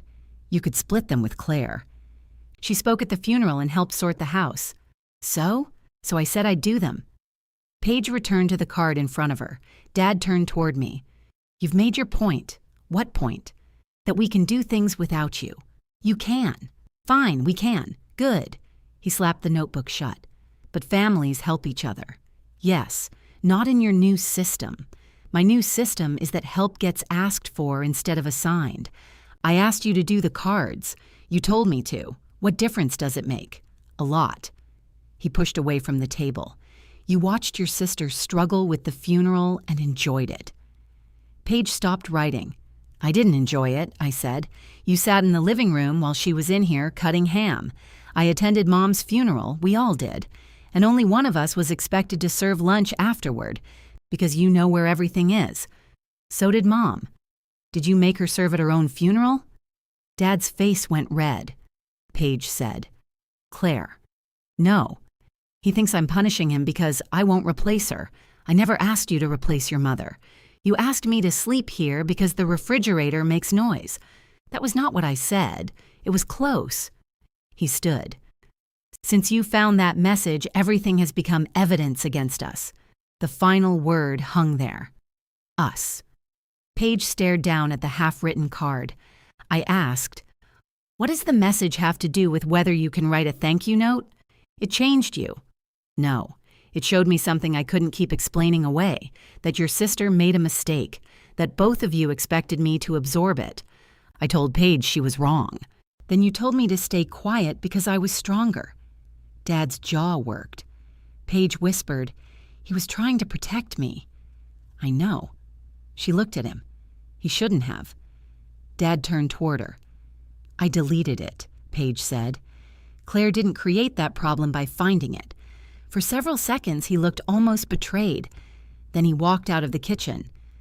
The television came on in the living room, louder than necessary. Paige put down her pen. He's going to sulk for 3 days, probably.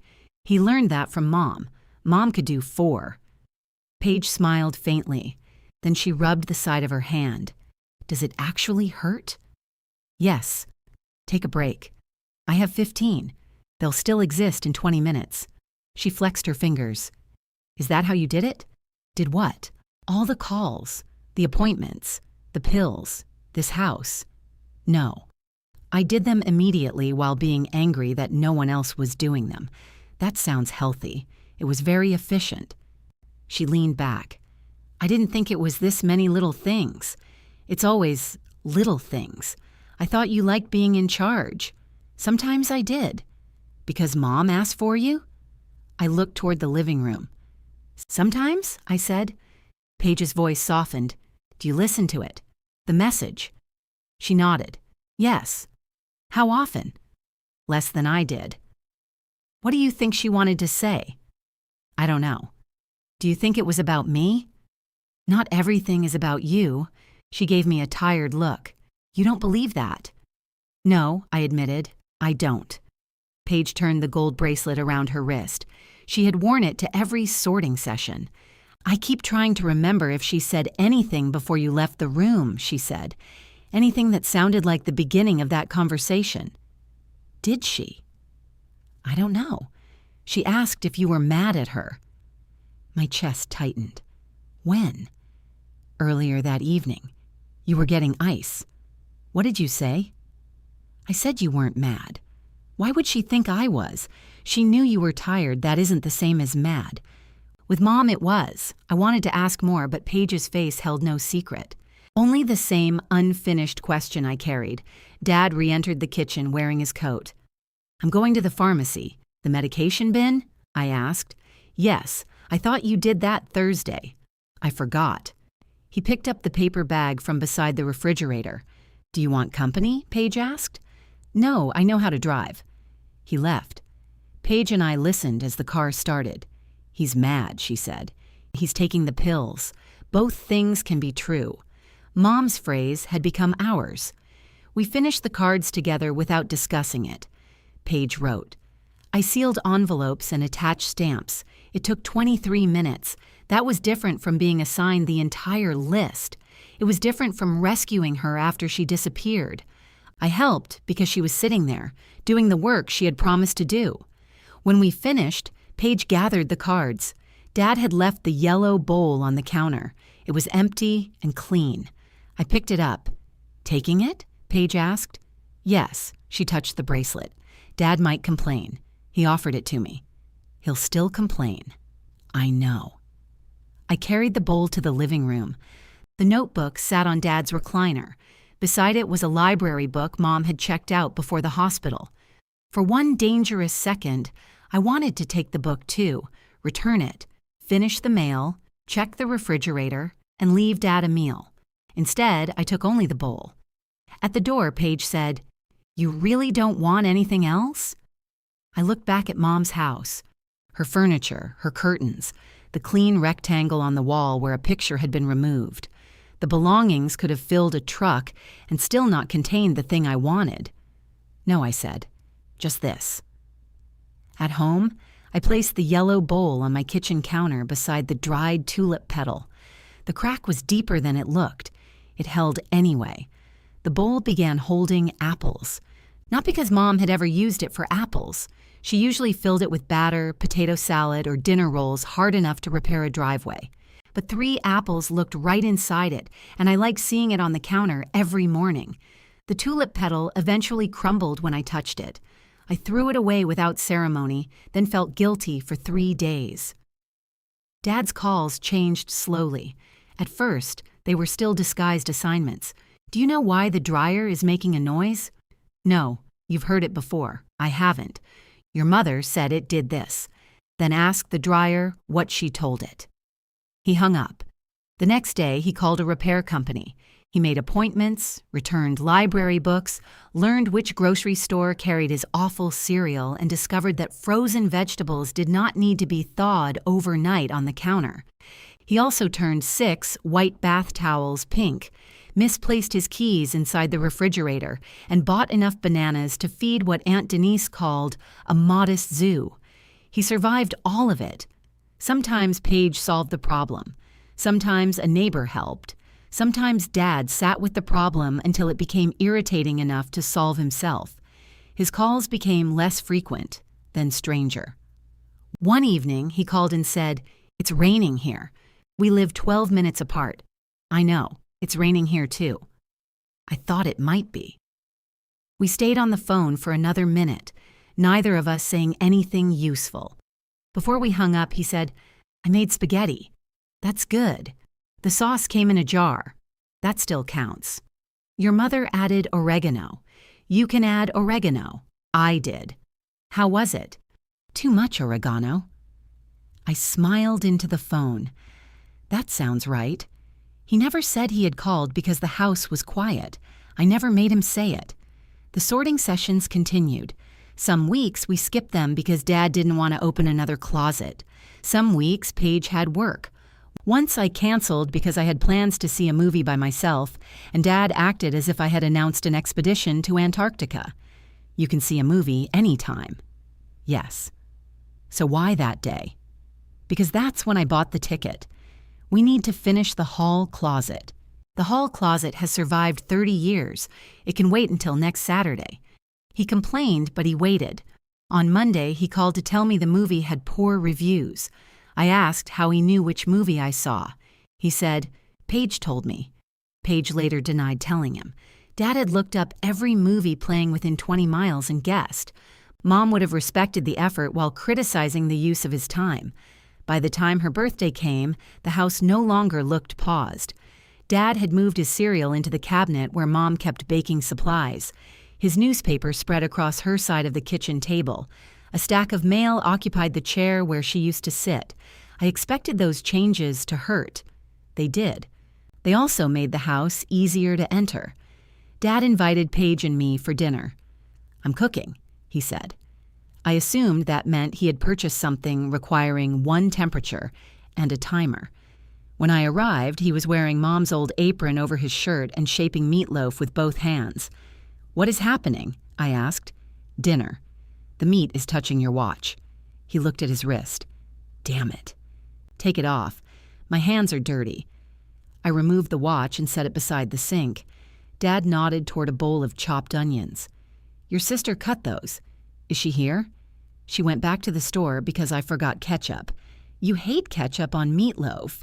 "Your mother used it. Mom used tomato sauce." He froze. "You're sure?" "Yes." Dad stared at the uncovered loaf as if the wrong condiment had invalidated the evening. "We can use tomato sauce. I don't have any. You probably do." I opened the pantry and found 4 cans behind an unopened bag of flour.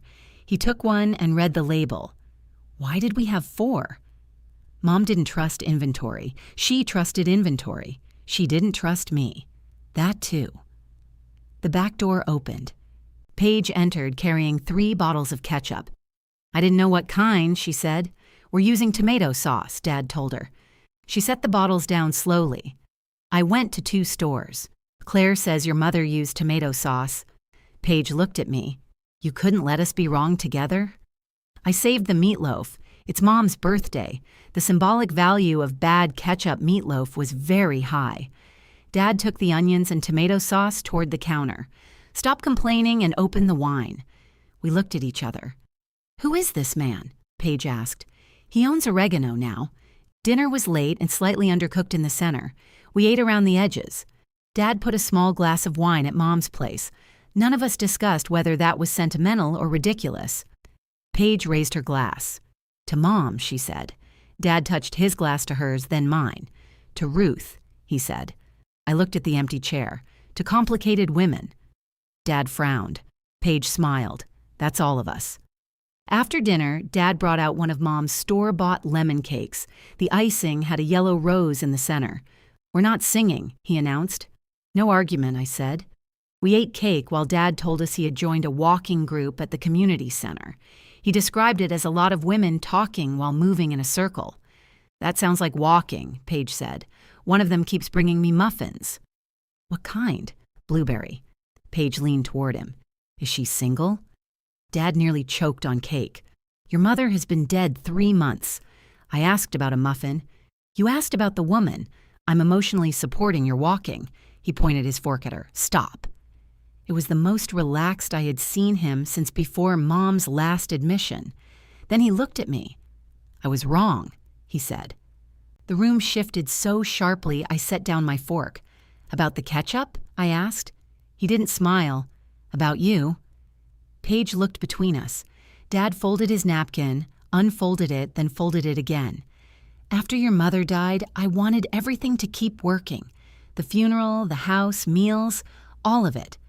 I know. I was angry you stopped. I know that too. He stared at the napkin. It felt like you changed the rules when I needed them most. The rules were hurting me. I didn't see that. You didn't want to. No. His agreement hurt more than an excuse would have. He rubbed one thumb across a spot of icing on the table. When I called you strong, I thought I was telling you I trusted you. You were telling me I could take more damage. I understand that now. Do you? He glanced toward Paige. She has done a lot these last months. Paige lowered her eyes. I know, I said. Sometimes she says no. She's allowed. Dad almost smiled. She says that too. I wonder where she learned it. Paige raised her glass toward me.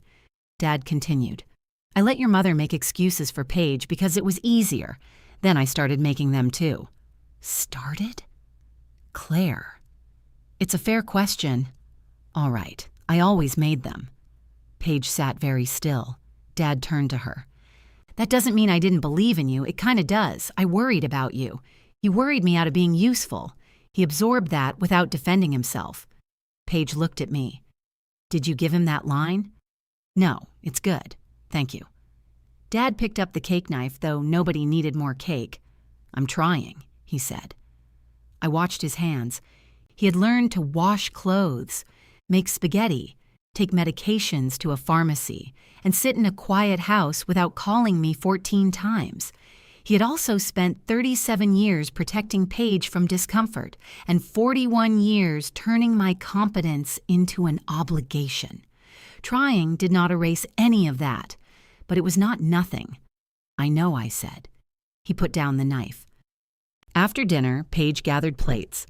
I helped carry glasses because I wanted to, not because anyone asked. Dad loaded the dishwasher. He put the bowls on the bottom rack and the plates on top. I began to correct him. Then I closed my mouth.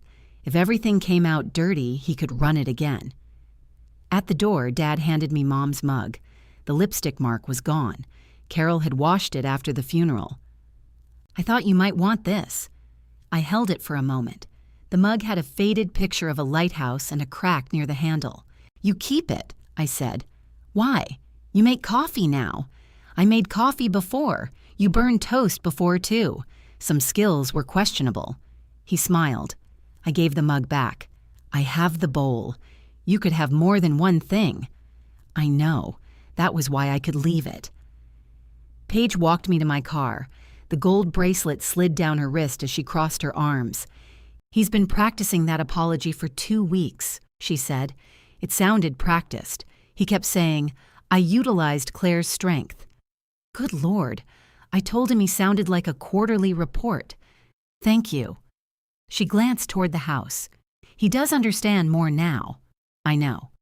Are you still angry? Yes. At him? Yes. At me? I opened my car door. Yes. She nodded as if she had expected it. Okay. That answer stayed with me. She did not ask how long I planned to punish her. She did not tell me Mom would want peace. She accepted that my anger existed and belonged to me. After that dinner, Paige and I spoke occasionally without Dad between us. She called once to ask whether Mom's red cardigan could be washed or needed dry cleaning. She found the label herself before I answered. She sent me a picture of Dad standing beside a mountain of bananas and wrote, "We need to discuss intervention." I invited her to coffee, then canceled because work ran late. She said we could do it another day. We did not become close.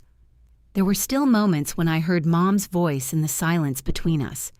There were still moments when Paige said something careless, saw my face change, and became defensive before I spoke. But she stopped disappearing.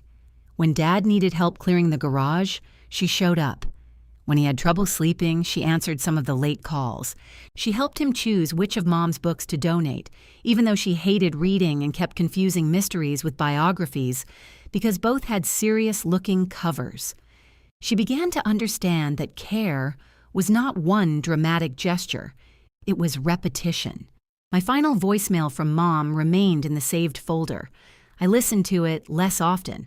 Sometimes I went a week without playing it. Then I would wake at night and hear the unfinished sentence in my head. I have something I've been afraid to say. Nothing Paige or Dad did could finish it for me. The birthday recording became the one I played most. Mom singing badly, Dad breathing on purpose. The three of us still inside an ordinary day we had not known to save. One evening, someone knocked on my apartment door. I wasn't expecting anyone. Paige stood in the hallway wearing jeans and the red cardigan. No makeup, no flowers, no emergency arranged around her. "Can I come in?" she asked. I stepped aside.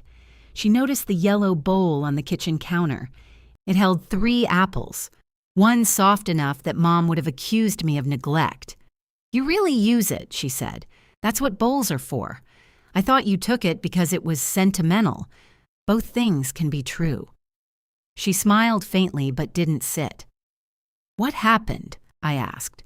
"Nothing. You came over unannounced on a Thursday. Something happened." She pulled out a chair. "Dad made his own dinner." "That's not an emergency anymore." "I know." She folded her hands on the table. "I've been trying to figure out how to say this without making it about me. That must be exhausting. I probably deserved that." "Yes." She nodded. Then she looked directly at me. "I deleted Mom's message because I wanted to erase what I had done," she said. "But mostly I wanted to erase what she chose." I did not move. "She chose you," Paige continued. "She asked for you while I was sitting right there, and I couldn't stand it. So I decided I deserved 1 hour. Then when she died, I let you believe the worst thing about yourself because it protected the best thing I wanted to believe about me." Her voice shook, but she kept going. "I'm sorry I stole that hour from you. I'm sorry I lied. I'm sorry I made you carry the guilt for something I chose." For the first time, she had not mentioned exhaustion, medication, confusion, or how deeply she had loved Mom. The apology stood without shelter. I sat across from her. "Thank you for saying it." She swallowed. Then her eyes moved toward my phone on the counter. "Can I ask you something?" I knew before she said it. "Can I have a copy of the message?" "No." Paige blinked. I said it calmly, which seemed to make it harder for her to hear. "No, you can't have a copy." Her hands separated on the table. "Why?" "Because it's mine. It's Mom's voice, calling me." "I know. It was left on my phone. I know that, too." "Then why are you asking why?" She pushed her chair back an inch. "I thought, after everything I just said, that I would give it to you. I thought you might understand why I want it." "I do understand." She waited. I got up and moved the yellow bowl away from the edge of the counter. One of the apples had pressed a brown circle against another. Paige said, "Are you trying to punish me?" "No, it feels like it. Not having something you want isn't always punishment." Her face tightened. I turned toward her. "You deleted Mom's message because you believed you had the right to decide whether I heard it. Now you're asking me to give you a copy because you believe you have the right to keep it. I don't think I have a right. You came here expecting your apology to open the door. I didn't expect anything. You said, 'After everything I just said?'" She looked down. I sat again. "The message is not proof for the family," I said. "It's not something we pass around. It isn't a punishment, and it isn't a souvenir. I don't want a souvenir. What do you want?" Paige turned the gold bracelet around her wrist. "I want to hear her." "You heard her." "Not really. You listened long enough to delete it. I heard the part that made me angry. That was the whole message. No." Her voice dropped. "I heard what she chose. I didn't hear her. I looked at her. She rubbed her thumb over the bracelet's flattened clasp. I don't remember her voice from that night correctly, she said. When I think about it, sometimes she sounds like she did before she got sick. Sometimes she sounds like the voicemail. Sometimes she sounds like me. Paige. I know that sounds strange. It sounds like grief. Her eyes filled. She looked toward my phone again. I keep thinking if I hear it now, I'll understand how bad it was. You know how bad it was. I understand it like a story. That's how I had to understand the 90 minutes I missed. She absorbed that. I continued. You had the room. You had Mom. You had the truth. Then you gave me a story in which I failed her. I know. You don't get the recording because you finally told the truth about the story. Paige wiped beneath one eye. Will you ever give it to me? I don't know. Will you ever let me hear it? I don't know that either. She nodded once. I had expected her to argue. Part of me had prepared for tears, accusations, Dad's name, Mom's supposed wishes, every tool the family had used to turn my no into an opening offer. Paige only said, okay. The word was small and miserable. It was also acceptance. She stood. I should go? You don't have to? She looked at me. Why would you want me to stay? I didn't say I wanted you to. I said, you don't have to leave. That is an extremely clear invitation. I'm out of practice. She sat again. I put water on for coffee. While it heated, neither of us spoke. Paige studied my apartment as if she had never seen it. She probably hadn't, not really. Most of our time together had occurred at our parents' house, restaurants Mom chose, or hospitals. You moved the couch, she said, 2 years ago. Oh, you helped me move it. I thought it was over there. It was. Then we moved it. She looked embarrassed. Right. I brought the coffee to the table. Did Mom ask for me again? I asked. Paige went still. After the voicemail, she wrapped both hands around her mug. Once. What did she say? She asked if you were coming. What did you tell her? That you were asleep. Anything else? Paige stared into the coffee. I told her you needed rest. Did you tell her you had tried to wake me? No. Did you tell her I wouldn't come? No. You had already told her I never answered when it mattered. I know. What did she say after you told her I was asleep? She closed her eyes. That's all? She said your name, but I don't know if she was asking for you or talking to you in her head. My throat tightened. Was she conscious when Dad got there? Mostly. She opened her eyes when he touched her. What did he say? He said he was there. He told her you were down the hall. He did? Paige nodded. Did she understand? I don't know. She looked toward the door. I pressed my palms together beneath the table. Why didn't Dad come get me? He started to. What stopped him? The nurse came in. Mom's breathing changed. Everything happened at once. The old anger reached for him, but it found less certainty than it wanted. Dad had arrived to find his wife dying. Paige had already told him she tried to wake me. He had believed her because believing Paige was easier than examining the moment. That did not make him innocent. It made the damage ordinary. What did Mom say at the very end? I asked. Paige's eyes lifted to mine. Nothing. At the hospital, you said she told you not to be scared. I lied. The bluntness landed between us. She didn't say that. No. Did she say she loved all of us? She said, "Love you." Dad was holding her hand. I was on the other side. I don't know who she meant. I breathed out slowly. Why did you tell Denise she comforted you? Because Denise asked what Mom said, and nothing felt too empty. So you filled it. Yes. Did you know you were lying while you said it? Yes. She did not soften the answer. I looked at the apples in Mom's bowl.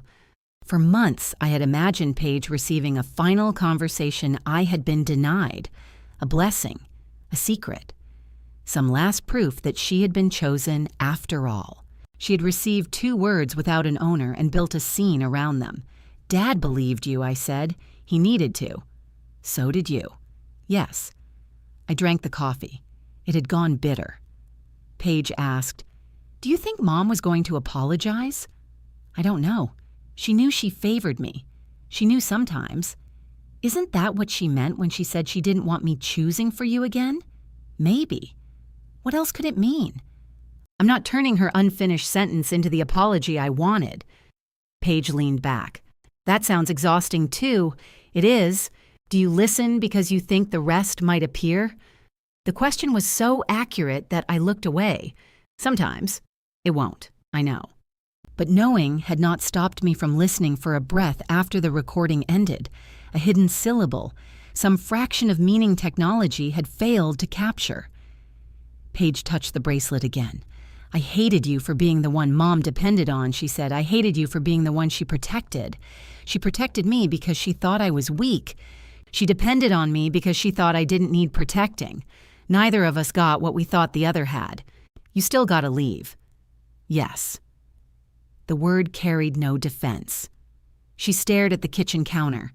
"I can't fix it. No, I can keep showing up. You can. Will that matter?" "Sometimes. That's not very reassuring."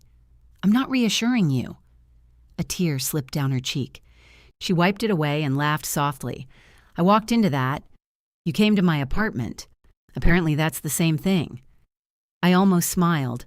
My phone rang on the counter. Dad's name appeared on the screen. Paige glanced at me. I let it ring twice, then answered. "Hi, Dad. I'm making coffee," he said. "At 8 at night?"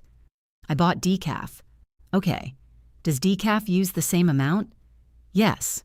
"You're sure?" "It's coffee, Dad. I know it's coffee." "Then why are you asking?" In the background, I heard his cabinet close. "I thought you might know. You also know." He grunted. "Fine, is that all?" There was a pause. "No." "Are you coming Sunday? For dinner?" "Yes." "Are you inviting me or assigning me something?" Another pause. "Inviting." "What are you making?" "Spaghetti." "How much oregano?" "Less." "I'll come."